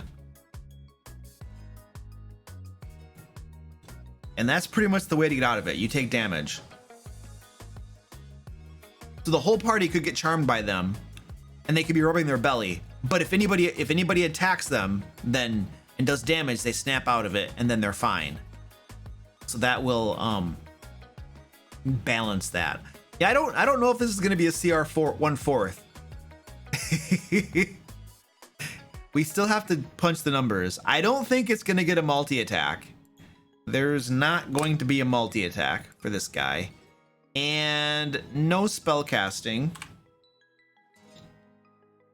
And I don't think damage resistances or immunities. Well, unless it's got an immunity or something to a charm, but nah. I don't think so. I don't think it's a low level creature. I don't think it needs any of that stuff. We've already made this thing powerful enough.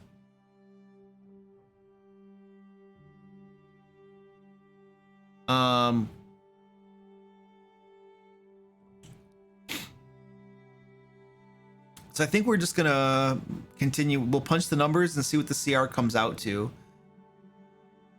The bite attack is 7 damage per round. So we have the hit points. So we have 7 damage per round. The attack bonus is a 6. Dang. Doesn't really use, it kind of uses saves, but the saves are a 13, which is the same as a +6, isn't it? No. Wow, we gave it a really high attack bonus. How does it have such a high attack bonus? Maybe it shouldn't be proficient. Maybe it shouldn't be proficient. How do they do a cat? Oh yeah, they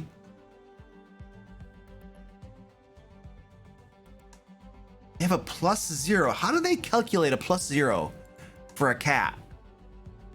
Because its dexterity is a +2. The strength, they're a CR0. Yeah, they. Oh, I mean, yeah. But how does the math work? I'm wondering. Oh, it's strength. And then they don't. Then why wouldn't it be a negative? It's almost like they couldn't use the math. Hold on a second. +2 proficiency minus, but the strength is 4. Oh, it just can't go below 0. Is that how it is? So instead of having a negative to it, they just don't do negatives. Okay. I mean, that makes sense. Okay, well, let's go back to this. Oh, wait. No, I wanted to be over here. I give it a +6. Wow. So should we just make it strength instead of what? Oh, the bites in the yeah, that should be strength then. So it should be a 0. If it has like a +2 proficiency and we gave it a 6th strength, those could be 0s. How about that? Make that a 0. Make that a 0. Oh crap, if there's 0s, it's gonna be really hard to hit anybody. Like, it's almost impossible for this creature to hit the adventurers. They would never get hit. Ever. Like, ever. I feel like you gotta give it finesse. If you don't give it finesse, then it's never going to hit anybody ever. Oh, the claw would be a plus. Oh, so you don't give it a proficiency? Oh, that makes sense. The claw could be a +4, and then the bite is a +0. We could do that.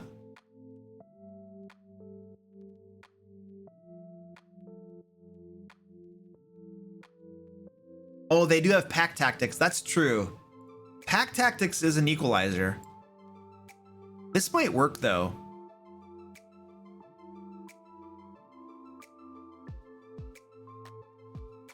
What do you guys think about that? A +4 for the claw, and then a +0 to the bite?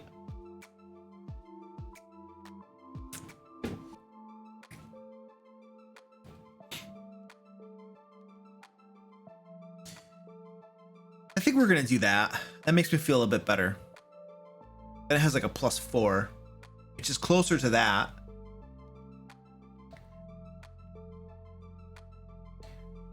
And oh, wait a second, we forgot to do something.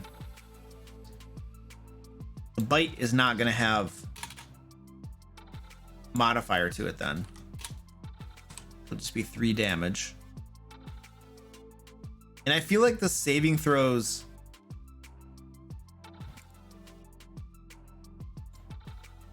gonna be a +4. Wait, how much damage was that? 6. And the hit points, armor class, is that still the same? That's still the same. Tiny, we did that. There are no vulnerabilities, none of this stuff really applies. We did give them pack tactics. We have that, okay. So according to this, we have a challenge rating of a 1. Wow. We have a CR1. The offensive challenge rating. That is really, oh, because we have pack tactics, that increases it. So, wow, maybe we should lower the hit points. Yeah, it's the hit points. We need to lower the hit points probably. Yeah, it's got more. The offensive CR is, yeah, it's higher. So we could lower the hit points. Yeah, and we didn't count the bite disease. I know, we didn't even count the bite disease. We didn't count the purr or anything like that. So I feel like, what if we take away the pack tactics? They don't need pack tactics. They're not like a combat creature. They're gonna purr at you. If we take that away, that lowers it down. There you go. So that was big. See you, Tashio. I think it was Tashio leaving. Yeah, yep. Bye, dude. Oh, Harpy's song. Oh, really? That was on there too? That's not on there. Luring song. That's not even on here, dude. There's nothing there. There's nothing to click.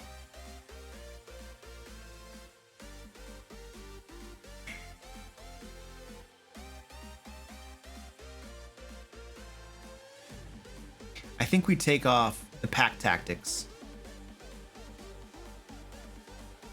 Oh, I know. These tables are kind of silly, but it's all we have.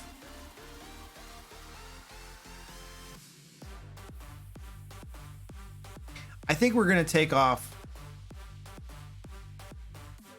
or we lower the hit points. We should lower the hit points. 30 hit points for one of these little creatures seems ridiculous. So let's lower the hit points too. Let's take the hit points down. 15 hit points. That's probably better. So let's lower the hit points down to 15. It is a dinosaur-ish type thing, so it's a little bit beefier. Let's lower the hit points. 30 hit points for one of those seems pretty excessive. Okay. Now we lowered the hit points.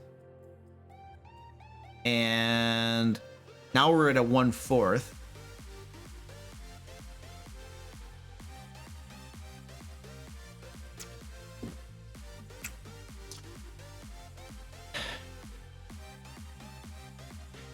So according to the numbers, we're at a 1/4.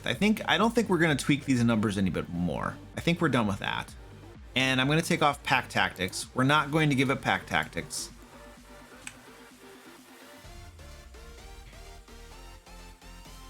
We need to eyeball so it can give you a disease, which is pretty nasty. And it has this purring thing also. So the question is, how does that affect its challenge rating? Because we can't really, the numbers don't help us. Does that increase it to a 1/2 or does it go all the way up to a 1?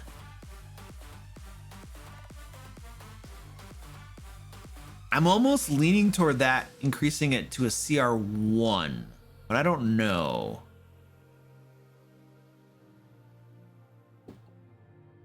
It's either 1/2 or 1. It seems really powerful.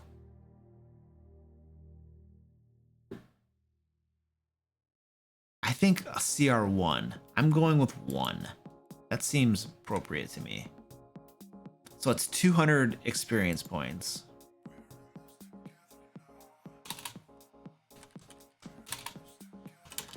All right, there we go. Bam.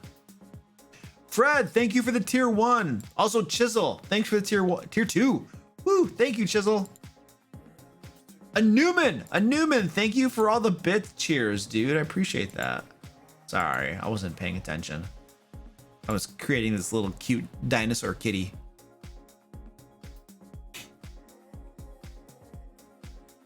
Hi, Morgana.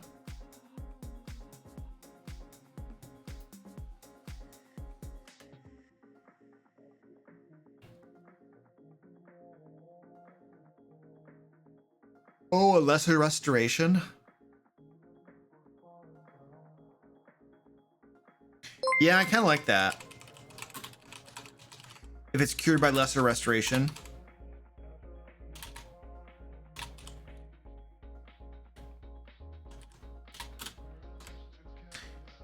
But it'll make it a little bit easier to get rid of it. Otherwise, it's going to be really hard for a low-level party. A low-level party would have a really hard time getting rid of that disease. Yeah, rock grubs have a challenge rating of 1/2. Yeah, that's, I know, it's crazy.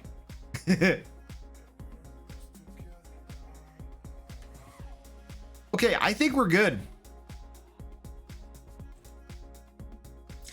I just want to add a little bit of description to this thing.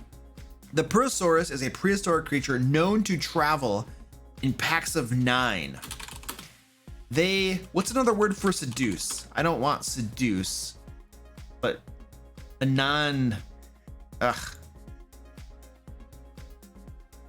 charm, they charm, lure, entice, tempt, entrance. Ah, yes, entrance.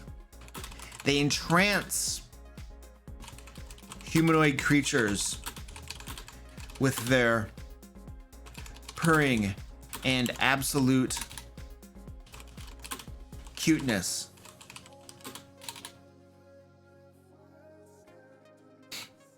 With what purpose? The non-seductive purr, yes. What is the purpose though?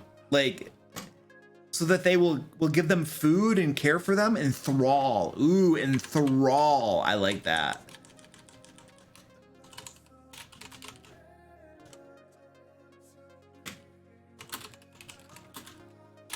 In order to obtain,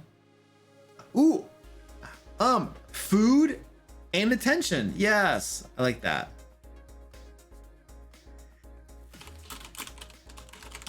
Food and attention. There we go. The belly rubs. That's exactly what they're going for.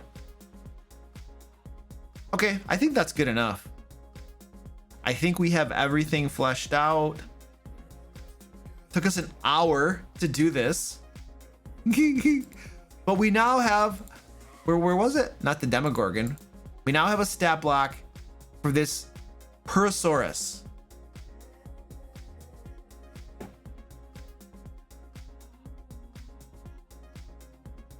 Yes, the cat is adorable. We have it statted. Whoops. Crap. Ah! Wait. Dang it. Now it's not working again. Fantasy monster. Fantasy monster. You're killing me. There we go. Now we're back. I clicked something wrong.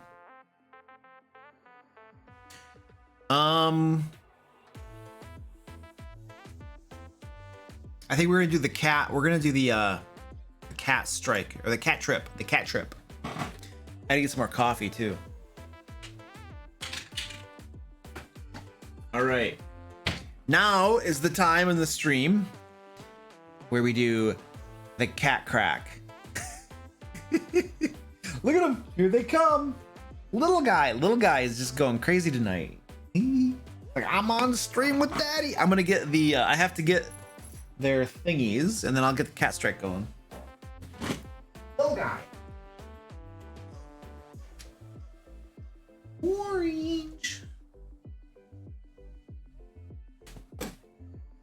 It's taken us 2 hours to make 2 monsters. I mean, creating a homebrew monster from scratch. Now, we've been creating them from scratch. That is definitely the most difficult and slowest way to do it. A lot of times what I do, instead of creating monsters from scratch, I will start off with an existing stat block and I'll tweak it a little bit. But tonight, we've just been creating them from scratch, which takes longer. All right, I know. Okay, we got to do the right camera here. Let's get the right camera going on here. What are you doing? Here you go. Little guy. Here's another one.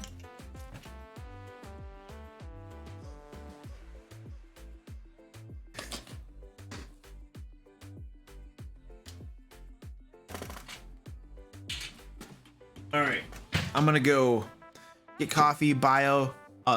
Let's see how long it takes for Squeaky to start rolling around. There he goes. There he goes.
He just stole little guy's pile of catnip.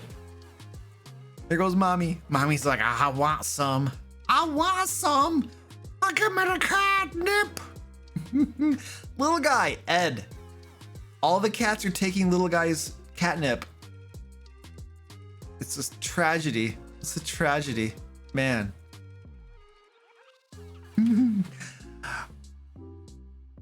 Oh, you have that banana toy?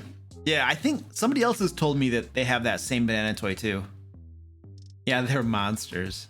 By the way, all of these monsters that we're creating tonight on stream, we've created 2 of them so far. The Hookamoth and the Purosaurus. And both of these monsters, their stat blocks will be available on my website, thedmlayer.com, tomorrow, so you can get the stat blocks and you can use them in your own game. Also, I have lots of completely free Dungeon Master resources over my website. Entire D&D 5th edition adventures, NPCs, villains, whole bunch of cool stuff, totally free over there. So go check it out. You can also sign up to my newsletter and get free D&D resources delivered to your inbox as well each week. So feel free to check that stuff out. And if you are interested in more premium, high quality D&D resources that a whole team that I've put together and I make every single month, D&D adventures and a whole bunch of the cool stuff, then check out my Patreon as well. Link right there. Thank you very much. What are they doing? Mommy's just licking the catnip off the ground. Nice. Where'd my coffee go? I didn't get any coffee. Squeaky.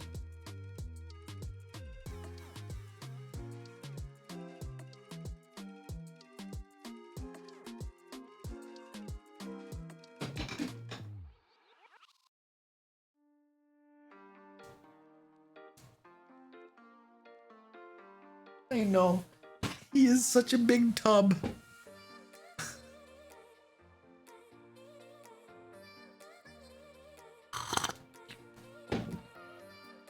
All right.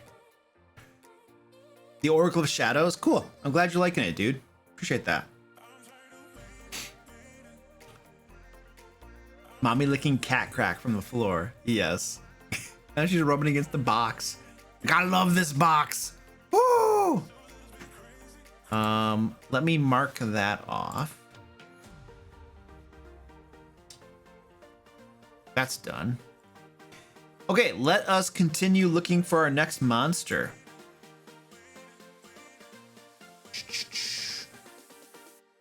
Any request? What jumps out here? Death Ray Chicken Nuggets, thank you for the Prime. I appreciate that.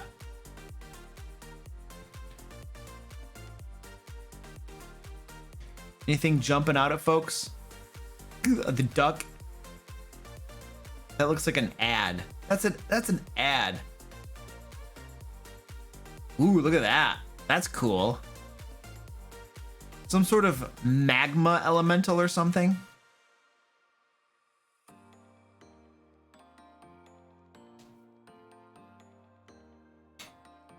A purple thing? Lava golem. Ooh. A lava golem. The hammer tail creature? Where's that one? Oh, this thing? Oh, yeah. Oh, yeah. Let's do that. That's really cool. Is this gonna do something for me? There we go. Beautiful. Oh, that is so cool. Yes.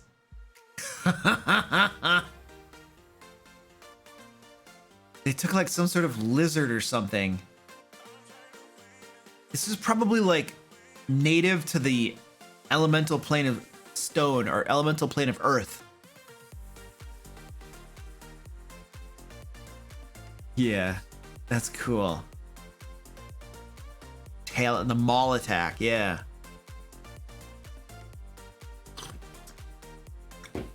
More earth elementals. I think we're gonna say that this thing is native to the elemental plane of earth. Okay, let's get ourselves a new template going here. So, new page. And where's my stat block? There we go. So this thing is, let's get the link.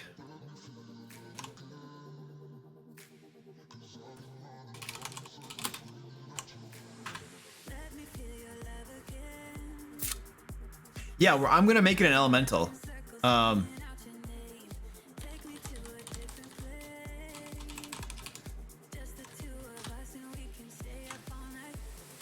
Should be like an elemental.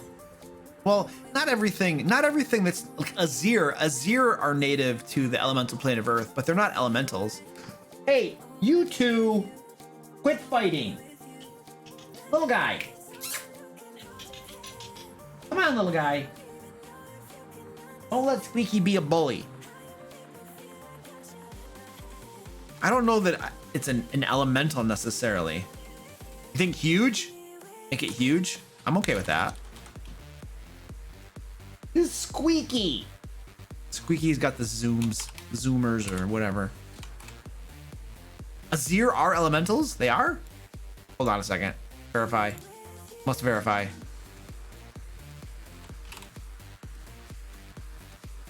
Oh, they are. Okay, cool. We'll just make this an elemental then. Done and done. No, this is what we want. Very cool. They got these runes too, which are very cool looking. So this is a huge elemental. Alignment?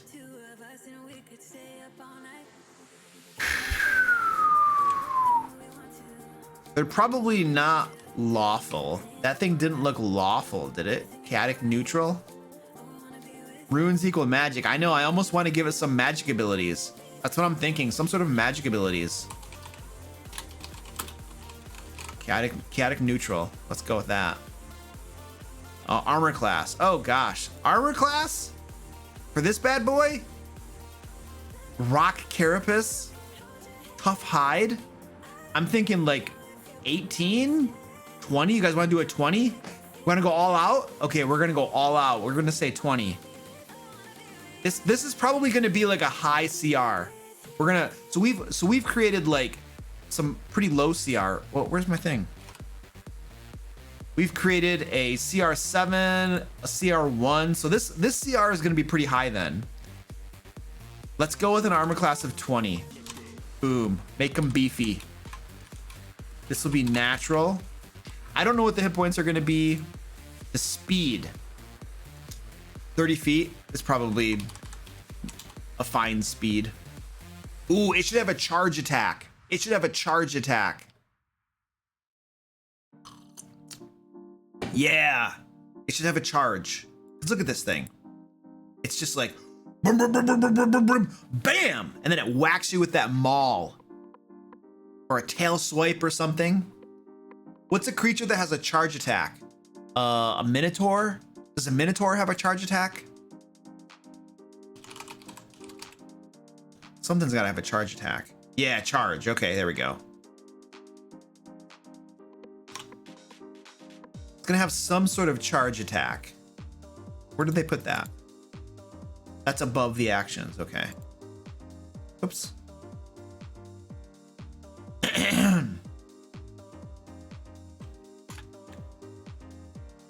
I think it's gonna have magic resistance too. It had all those runes on it. So I feel like it should have some magic resistance.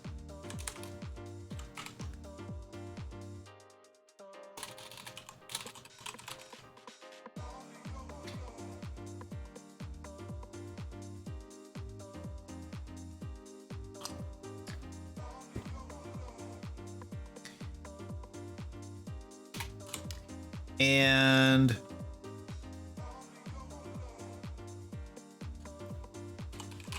if the creature, should we name it? I feel like we should name it. Because a lot of this stuff, you're supposed to write the creature's name when you're writing the stat block. So I feel like it's going to be easier for us to name this thing first. I'm envisioning this thing with some sort of magical abilities. It's native to the elemental plane of Earth. It is an elemental. It's got runes on it and stuff. Mountain Mauler. Oh, wow. That sounds cool. Mountain Mauler.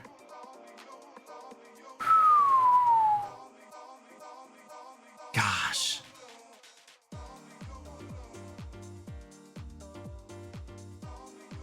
I gotta go with, I think Mountain Mauler has it. That's pretty cool. Yeah. Fluffy. Somebody said Fluffy for the other one we had that looked like a crazy monster. Mega Mauler. Oh, that's cool. But Mountain Mauler took it. Mountain Mauler took it. Okay, cool. So we have Mountain Mauler. There we go. That makes it easier for me when writing this stuff. Now we're gonna say the Mountain Mauler has advantage on saving throws against spells. Okay, there we go. If the Mountain Mauler, so this is the charge attack. If the Mountain Mauler moves at least 10 feet, I want to say 15 feet. It's no 15 feet. It's so big that it needs more room to charge, I feel like. 15 feet straight towards a target. And then hits it with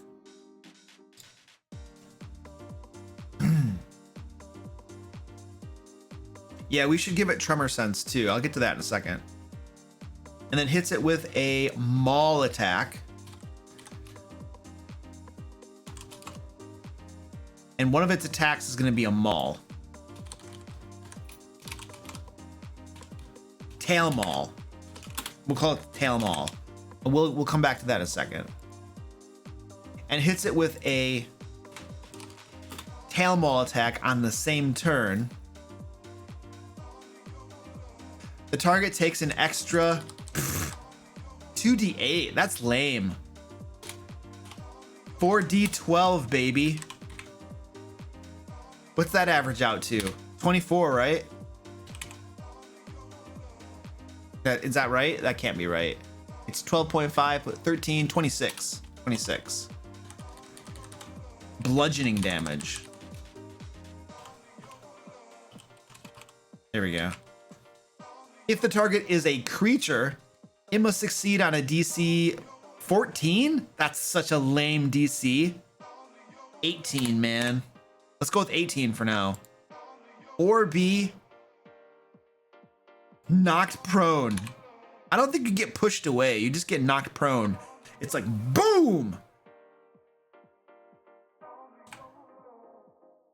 Or be knocked prone and stunned until the end of the Mountain Mauler's next turn. You got slammed on the head with this maul and you're like totally out of it. You're like, holy crap. Can't do it. 8 plus proficiency bonus plus strength mod equals the DC. Okay, we'll come back to that in a second. Let's, I'm kind of skipping around a little bit. We might give it some spellcasting or some innate spellcasting. I skipped around, but we'll come back to that DC in a hot second. I feel like we need to start creating its stats. So let's do the stats for it.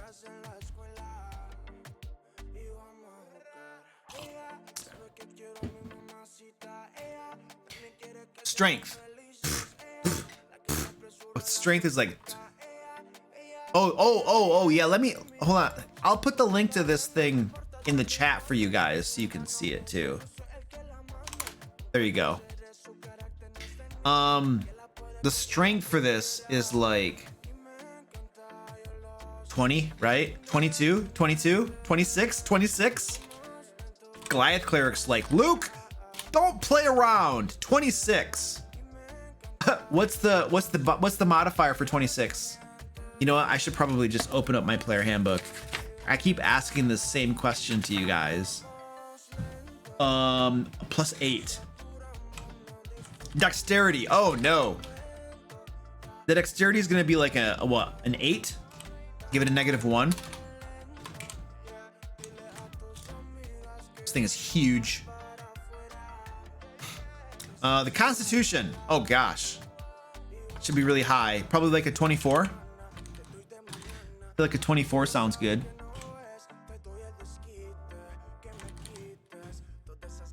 Intelligence. Oh, these are not intelligent. Probably like a 7. -2.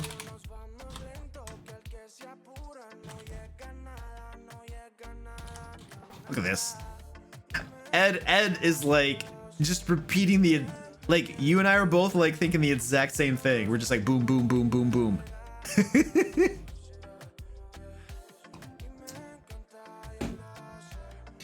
Yeah, 7 is kind of intelligent, but it's magical. It has these runes and stuff on it, so it is a little bit of a magical creature. And charisma. It does not have charisma. I feel like charisma is probably like maybe... What's a Tarrasque's charisma? I'm curious. What does a Tarrasque have for charisma?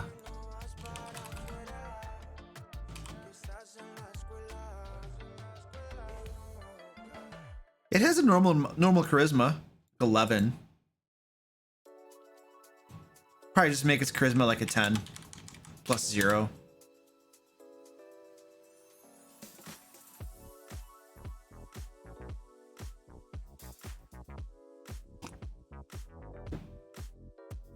It's intimidating. That's charisma. Yeah, that's a good point. Okay, saving throws. So it definitely has proficiency in strength and constitution. So constitution is going to be plus... Oh, what would be its proficiency bonus? We kind of gotta determine what its proficiency bonus is going to be.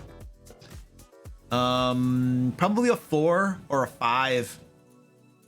If it's going to be like a... This is going to be like a CR 14 or something. Maybe. Maybe like a plus 5. I think we're going to do a plus 5 for its proficiency bonus. This is going to be a high CR creature. So let's do a plus 5. So constitution then would be 7 plus 5 is 12. Strength is plus 13. I don't know. Should it be proficient in another saving throw? It's a magical creature. Well, we already gave it magic resistance.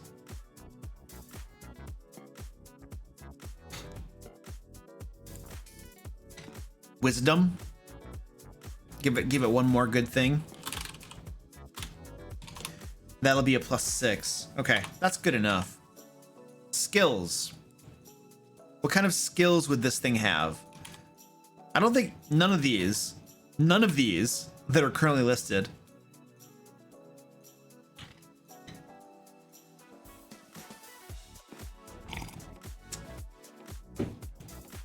Athletics for sure, I think, yes. 8, that's just gonna be 13. Intimidation, which would be a plus 5. Anything else?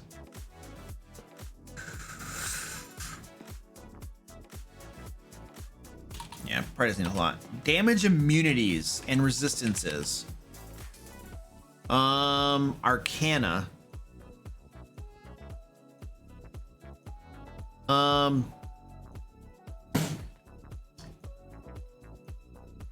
What do we think? Immunities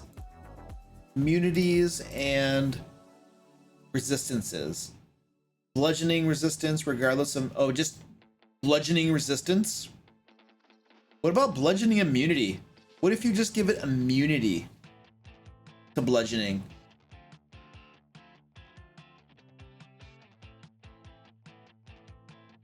It's definitely an elemental. It's definitely an elemental. Let's go to... Where am I? What am I looking for? Let's go to a fire elemental. No, an earth elemental. Ooh, damage vulnerabilities, thunder. I think that makes sense.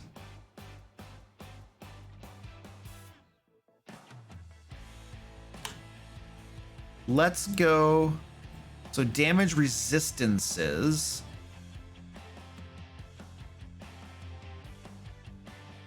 I think we're gonna make it immune to bludgeoning. Just immune. Immune to bludgeoning.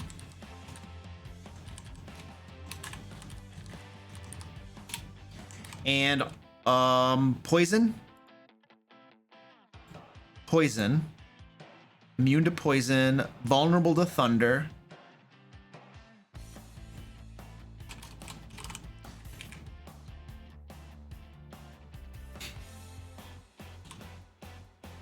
Oh, condition immunity should be prone. I like that. It's just very stable. And we have to do damage vulnerabilities. Or is it just called vulnerabilities? Ooh, wee. Damage vulnerabilities.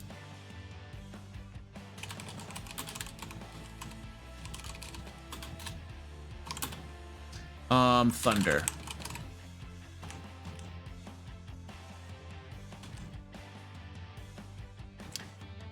Damage immunity would also be poison.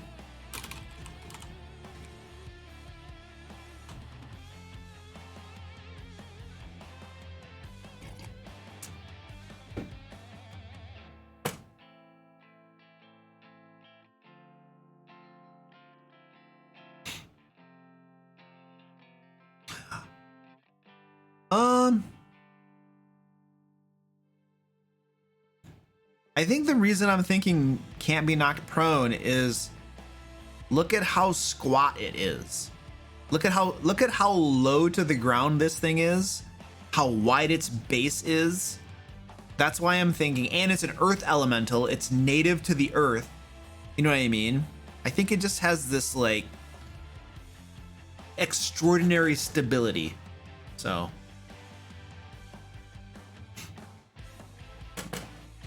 resistance to fire damage since it looks like it's made of stone.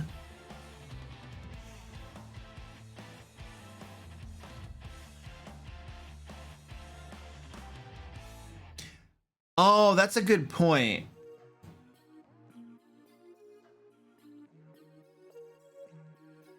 If it's stone, usually slashing, wouldn't slashing damage be more like, I feel like the resistances could be bludgeoning and piercing. Bludgeoning and piercing it's resistant to if it's not magical.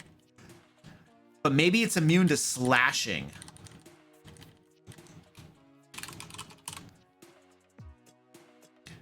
So I think because usually if you're working stone, you have a pick, which is piercing. But if you hit stone, that can also crack it and break it apart. It's more like the slashing damage that stone would be super resistant to. So maybe it's just immune to slashing damage.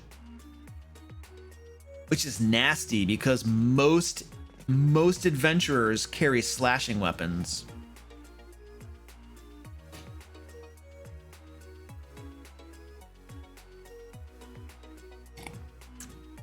Well, this is why you don't just carry long swords and great swords and axes. That's gonna be really nasty.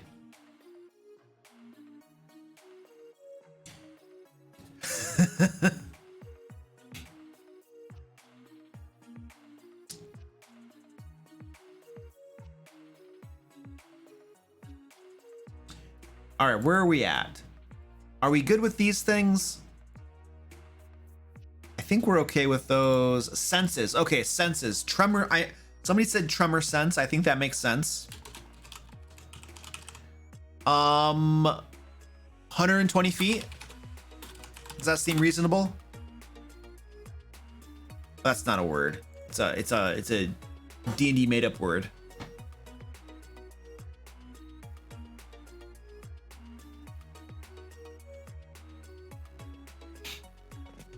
Yeah, it does need a ranged attack. We're not quite there yet. We'll get there, but yeah, it definitely needs some sort of ranged attack. That might be its spell attack. Because remember, it has these runes.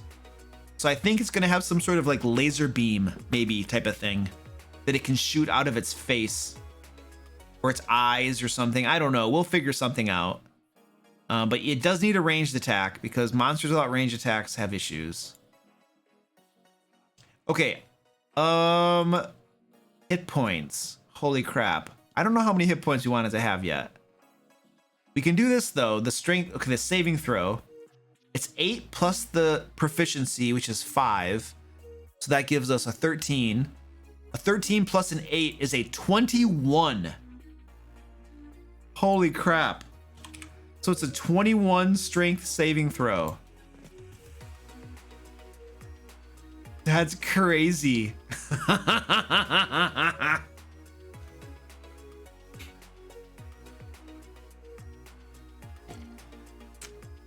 Hit points, all of them.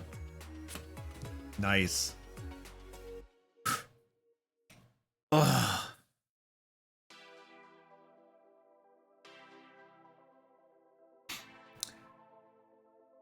I don't see that as a burrowing creature. That does not look like a burrowing creature to me at all.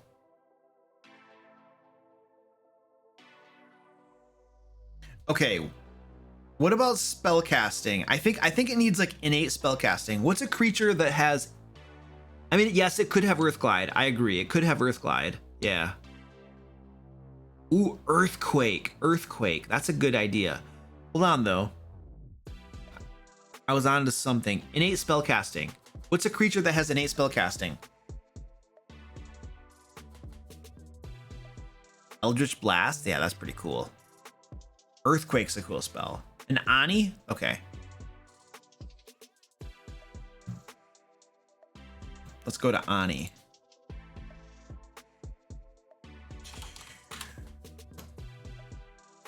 I literally typed it in and you can't figure it out.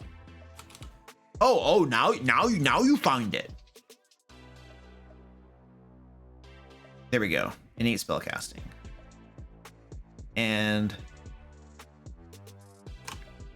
we're gonna give it some cool spellcasting stuff.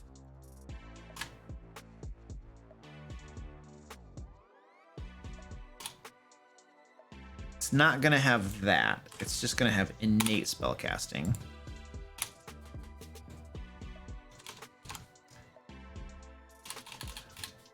The Mountain Maulers innate spellcasting ability is intelligence. Crap. What would it be? Or maybe it's charisma. Maybe it uses charisma. Wisdom. Ed says to go with wisdom because it's the highest. I mean, it is the highest. Okay. Let's go with wisdom then. Now the spell save DC is, so it's 8 plus 1 is 9 plus 5 is going to be 14. So it's not that high. But it's got some crazy strong attacks, so that's probably okay. Most primordial creatures use wisdom. Okay. I don't think you can use strength for spellcasting. I don't see this thing picking up a rock. The creature looks like it sits on all fours at all times. I don't see rock throwing happening. So at will, what are some at will abilities it could have? Once per day, I love the idea of casting Earthquake. I love the idea of casting Earthquake. I imagine it slams its tail into the ground when it casts Earthquake. I want to look up what that does though.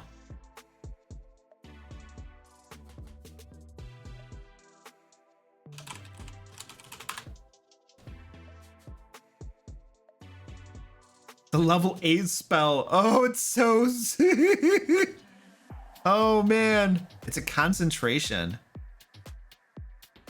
Dang, that's so sweet. It's a level 8 spell.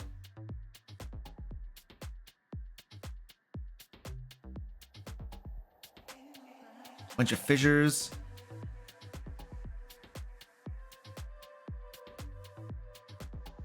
A creature within half the distance of the structure's height. It doesn't actually do direct damage then. Huh.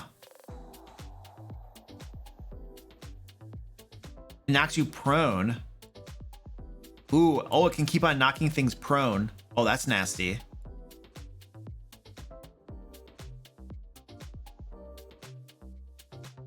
That's pretty cool though. I like it.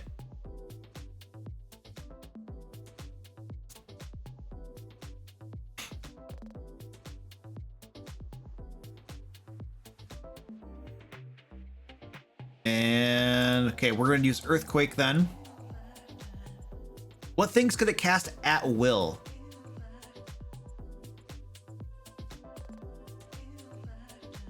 Erupting Earth?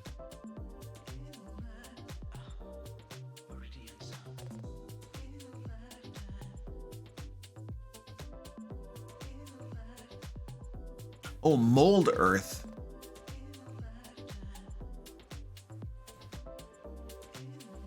I'm gonna have to mold earth. Come on. This is like a cantrip, right? Oh yeah. You should definitely be able to do that. Mold earth. Oh, isn't there like a rock wall or something? Isn't there a spell that you can like create a wall out of rock or something? Stone shape? Is stone shape a wall of, is it wall of stone? Wall of stone? That's like a what? What level spell is that? 4th or something?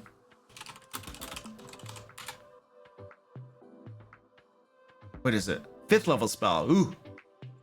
So maybe wall of stone could, that sounds like a once per day. That's probably like a once per day type of thing. Okay, I like that. What else? Other earth spells. Is there an earth spell that like is a ranged damage attack? We need something that it can cast a ranged damage attack. No, we probably can't use spells from Xanathars and stuff. But some of these spells, it's like, can you really copyright like the words mold earth? Or, yeah, but can you copyright mold earth? I don't know about that. I'm not really sure about that. Flesh to stone. Ooh, flesh to stone. That's nice. You could throw spikes. Yeah. It doesn't matter if it's on D&D Beyond. All of their stuff's on D&D Beyond. You can't use stuff you don't have permission to use.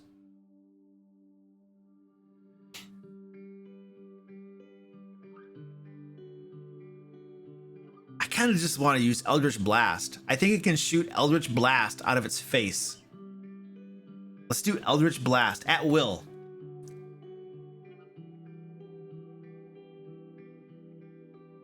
But it's gonna Eldritch Blast.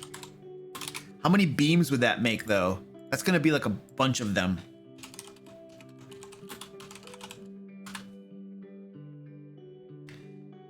Um, 4 beams. We should do 4 beams.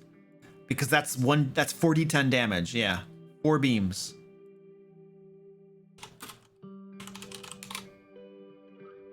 Okay, what's this gonna be? Attack? It's attack modifier then. Spell save.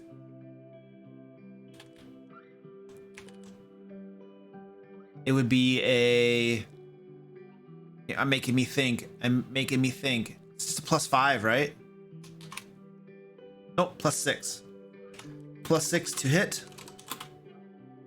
There we go.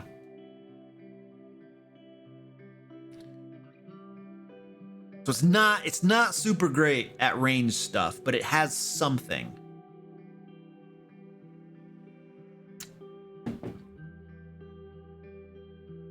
This is like the big bad's pet, is what this will be. Okay, we've given us some cool earth stuff. It can do mold earth, eldritch blast, earthquake, wall of stone. This is pretty cool. Ooh, a slow spell. I like that idea. And it's kind of earth related because it makes you slow or something.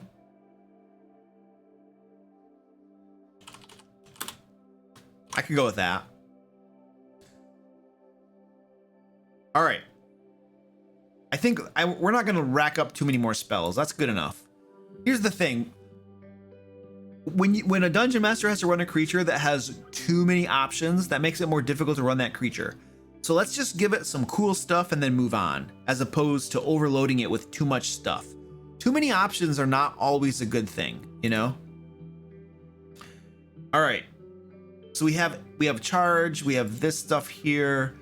I think we're into its attacks now. Now we're getting into the attacks territory. It's definitely gonna have multi-attack. But what kind of attacks would this creature have? It's definitely got the maul. A trample attack? Ooh, a trample attack. A headbutt. Oh yeah, a headbutt. The maul and a headbutt. Ooh, the trample. I think we're gonna do trample. Yeah. We're gonna do a trample. We have a tail maul. We're gonna do a headbutt. And then a trample.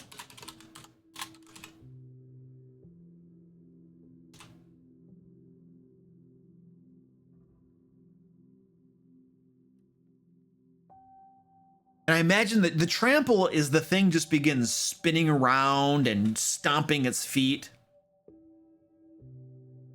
So it's like it's trampling them with its feet, but it's also smacking them with its big maul. That's kind of how I envision this happening. So its attacks are gonna have a 8 plus 5 is 13. Yes. So plus 13 to hit. Oh gosh. And how much damage should that tail maul do? It's a huge creature.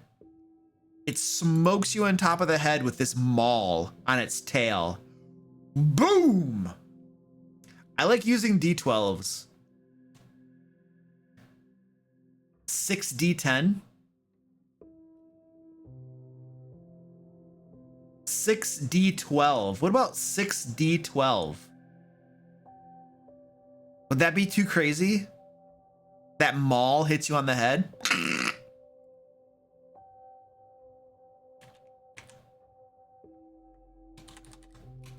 6d12 plus 8. What's the average for that? Oh my goodness. So 6 times 6.5, 39 plus 8. That's 47. Wow. Wow. That's awesome. Yeah, if it charges, it does even more. Oh, this is a beast. This is a beast. Now the headbutt is not going to do that much. Because here's the thing. The tail gives you tons of momentum to do extra damage, but the headbutt does not do nearly as much damage. We do want to give it a reach too. I think 15 reach would be great. The headbutt is probably not going to have reach. You got to be right next to it, I feel. And I think it's going to do maybe only 2d12 plus 8. So that's going to lower that. What is that? 13 plus 8, 21. 21 bludgeoning damage.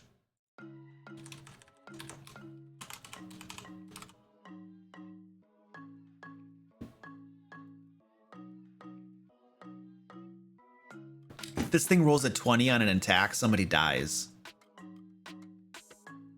It's like, you're dead. Sorry. Sorry. Play again. Come again. Pull up a new character. And the trample. Now the trample is not an attack. I feel like this is probably everybody within 10 feet of it needs to make a saving throw of some sort, or you take a crap ton of bludgeoning damage and you're knocked prone. If you make your save, you're not knocked prone and you take half damage. Recharge 5 to 6. I like that.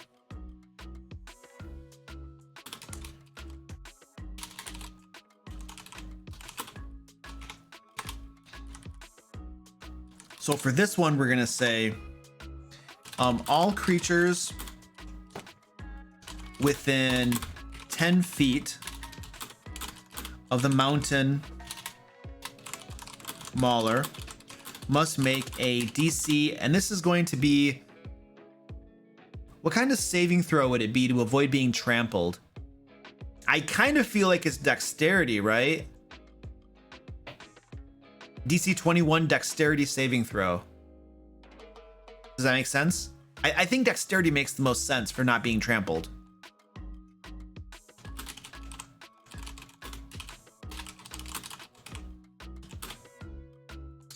On a failed save, a creature takes, ooh. So let's assume that you're gonna hit 3 creatures. Let's pretend within 10 feet of it there are 3 creatures. So we're gonna deal damage to 3 creatures when we do this, presumably. So, and instead, okay, so hold on a second. Also, the Mountain Mauler makes 2 attacks. Makes 1 attack with its tail maul and 1 attack with its headbutt.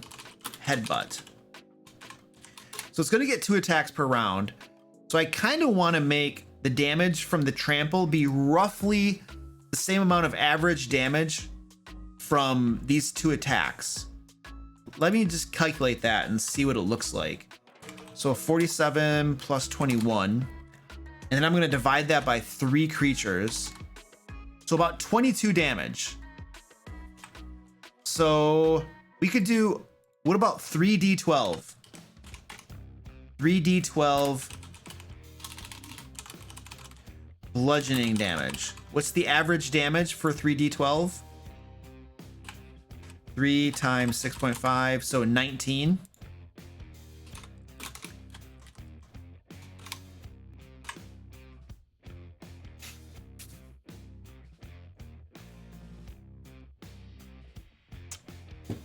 All right. On a failed save, a creature takes 19 3d12 bludgeoning damage and is knocked prone. On a successful save, a creature takes half damage and is not knocked prone. And let's be honest, most melee characters are gonna fail that saving throw. Almost assuredly are gonna fail it. There we go. And then we have 19 times 3, that's 57 damage. 47 plus 21. Oh, we need to make that a little higher. That's gotta be a 4d12. We're gonna turn that into 4d12.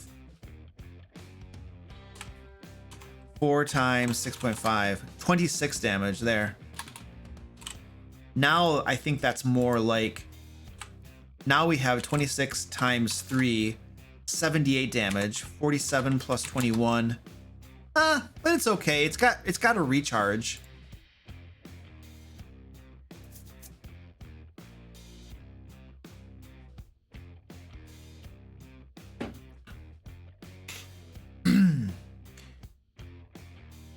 There we go. I think that's good.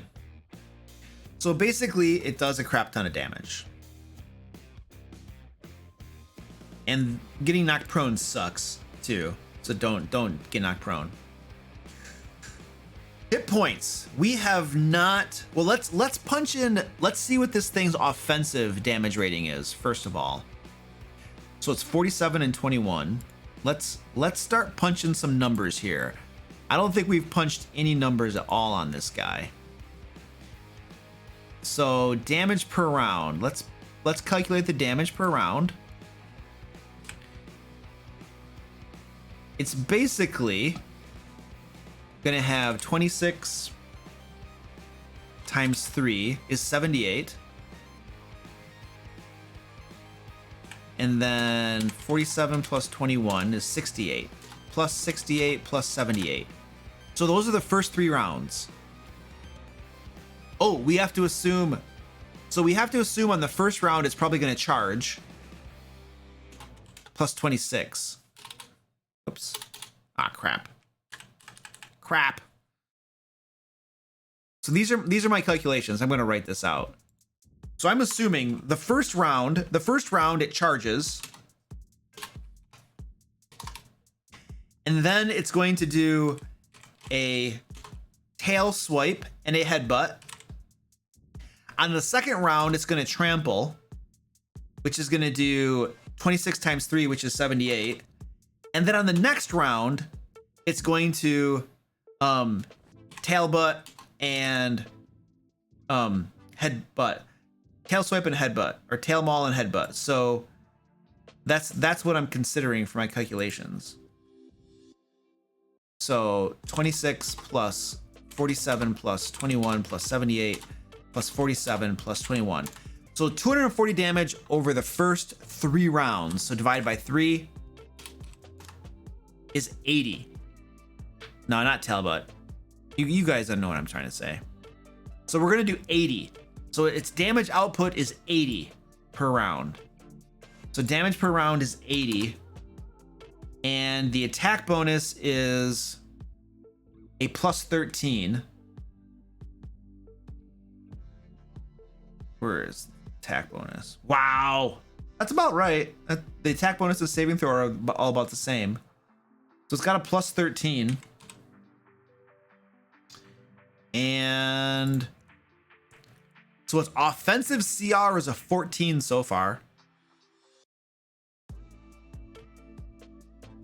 I feel like this thing's gonna have a lot of hit points.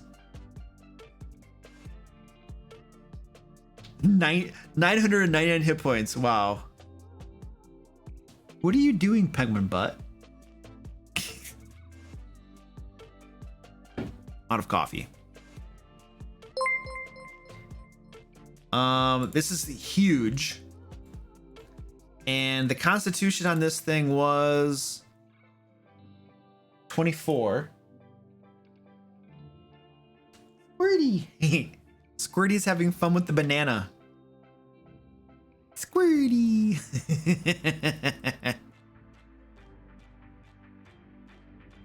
All right. Constitution is 24. Hit dice. I don't know. 18 hit dice. Let's see what that happened. Let's see what happens. Oh, hold on a second. It also has a bunch of. It has a vulnerability, but very few people can cast Thunder. That's not that big of a deal. That's not like a very common one. And it definitely has resistances and immunities. So we're gonna have to click that box.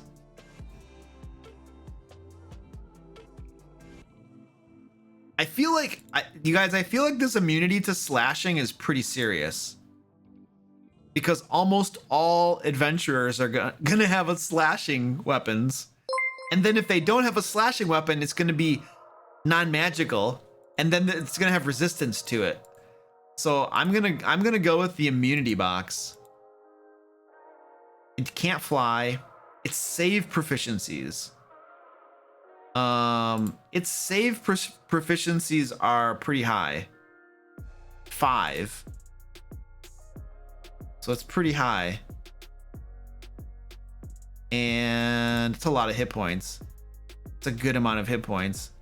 You're gonna have a hard time hitting it. Armor class. Oh, the armor class. I missed that. 20. The armor class is 20.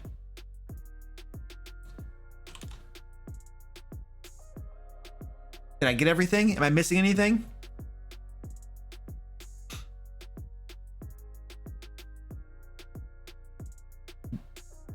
Armor class of 20, and it has probably immunity to the barbarian's axe. So, yeah. What lovely creature. This is the Mountain Mauler. We are statting this creature right here. The Mountain Mauler. All right, where was that thing?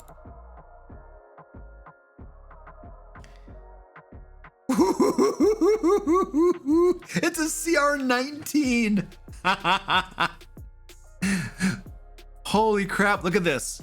So it has 243 hit points, but its effective hit points are much higher because we made it immune to slashing damage. Oh man, I'm gonna put this in one of my games. Holy crap. Oh. So yeah, CR19. I love it. Mommy. Oh, she's using her purr. I've been enthralled by my mommy cat. She's making me pet her. I'm sorry to anyone who has to fight this. Hey, Goliath Cleric. How's it going, buddy? You know what else? This isn't, whoa. Ooh. I think you guys need to travel to the elemental plane of Earth. Well, you're in a swamp right now. You're literally in a swamp right now. And we statted out this hookamoth. This hookamoth right here. And you're in a swamp right now. So that guy right there. Go to the elemental plane of Earth and you can fight this. These pictures are just from Pinterest. That's all we're getting them from is Pinterest. Just look for fantasy monsters. Okay, anyway, so this ended up being a CR 19 for 22,000 experience points.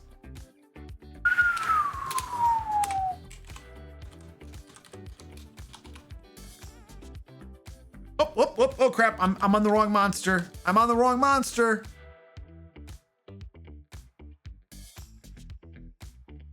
Oh, languages. Primordial, right? Primordial. Is that the name of the language? And it's a CR 19. 22,000. Yeah, I screwed that up. I was editing the wrong one. How many hit points was it? 243. 8d12. 8d12 plus 126. Wow.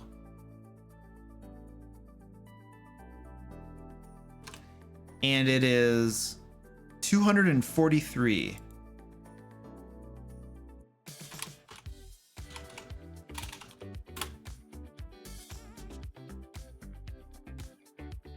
Is that right?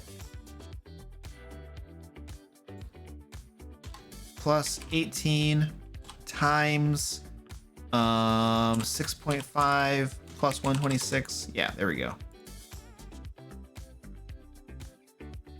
All right, did I miss anything? Did I screw anything up? Terran. I think it's primordial, and then you put Terran in parentheses. Is that how they do that? Let's look up Earth Elemental.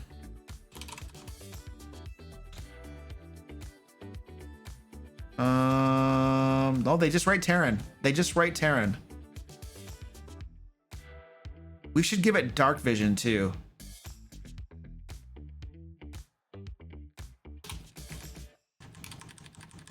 I mean, primordial is like or Terran is like a dialect of primordial. Are there are two different languages? Really? Huh.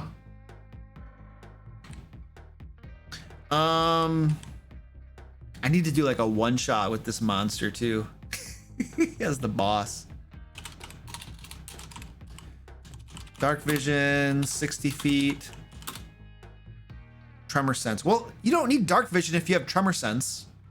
Oh, something's flying, you do. Yeah, that's what I was thinking. Primordial is the main language, and the elemental dialects are so. Yeah, that's what. Yeah.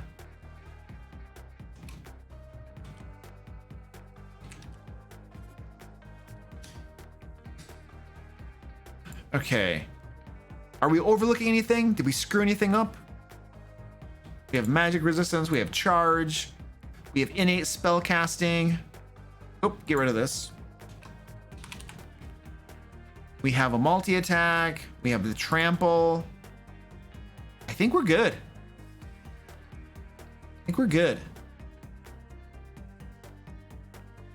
Flight is the best way to fight this creature. Oh yeah. We should give it a leap. Like a Hulk leap. Or just kind of almost flies. Be awesome. Yeah, because if you're flying, it can do the Eldritch Blast, but it's not going to be nearly as effective as the other things it can do. Ooh, you want to give it the leap? Because that you know, this is a CR19, so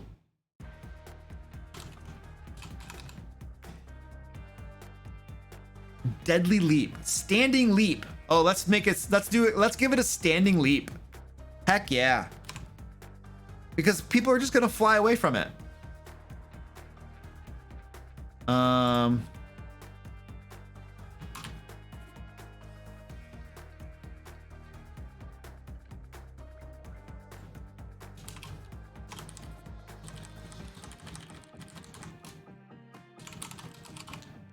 The mountain maulers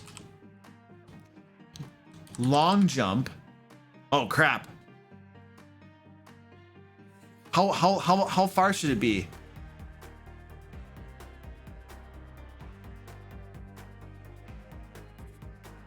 You guys not want to give it the leap? We don't have to. 4 times its movement speed. So that would be like 120 feet.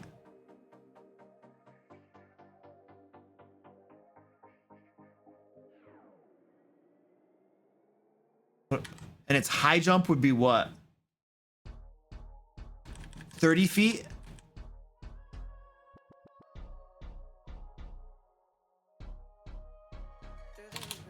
Oh yeah, it uses its tail hammer, yes, to like launch itself in the air.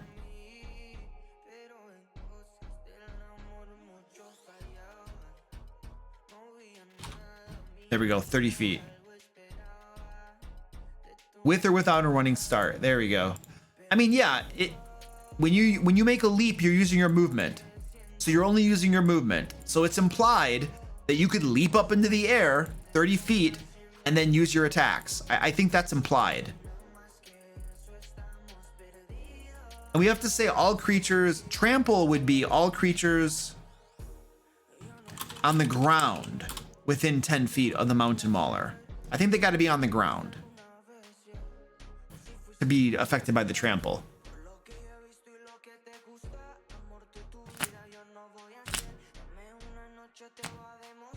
All right, I think we should stop because this thing is already pretty nasty.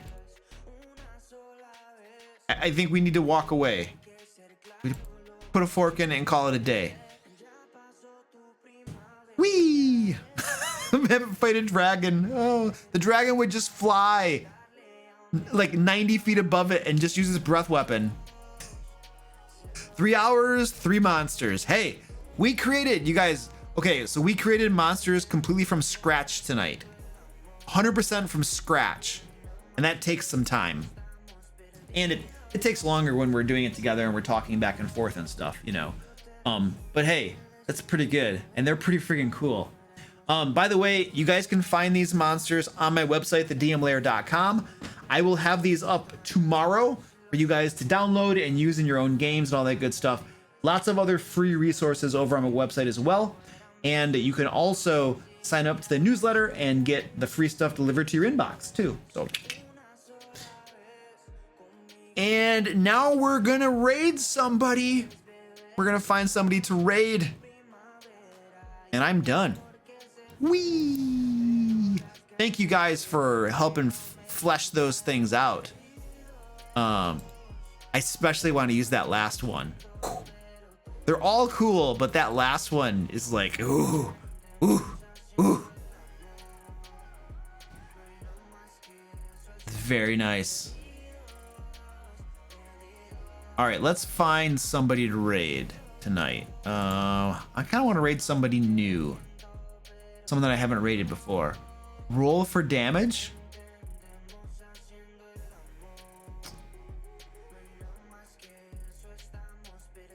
Oh, this is in Portuguese, it looks like. It's probably not going to help us. The Arcane Archives. That looks interesting.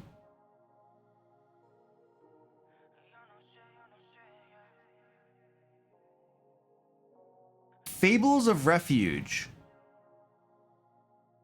Ooh. I like that one. Let's do that one. They have 12 viewers. Fables of Refuge. All right, I'm going to get that set up, ladies and gentlemen.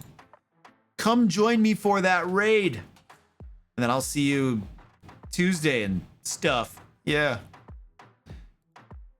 What were they called again? Fables of Refuge. All right. Fables of Refuge. Whee!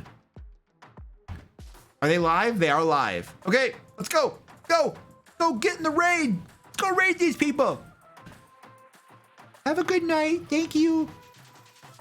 I'm gonna use these monsters, man. It's gonna be beautiful. All right, here we go. Raid!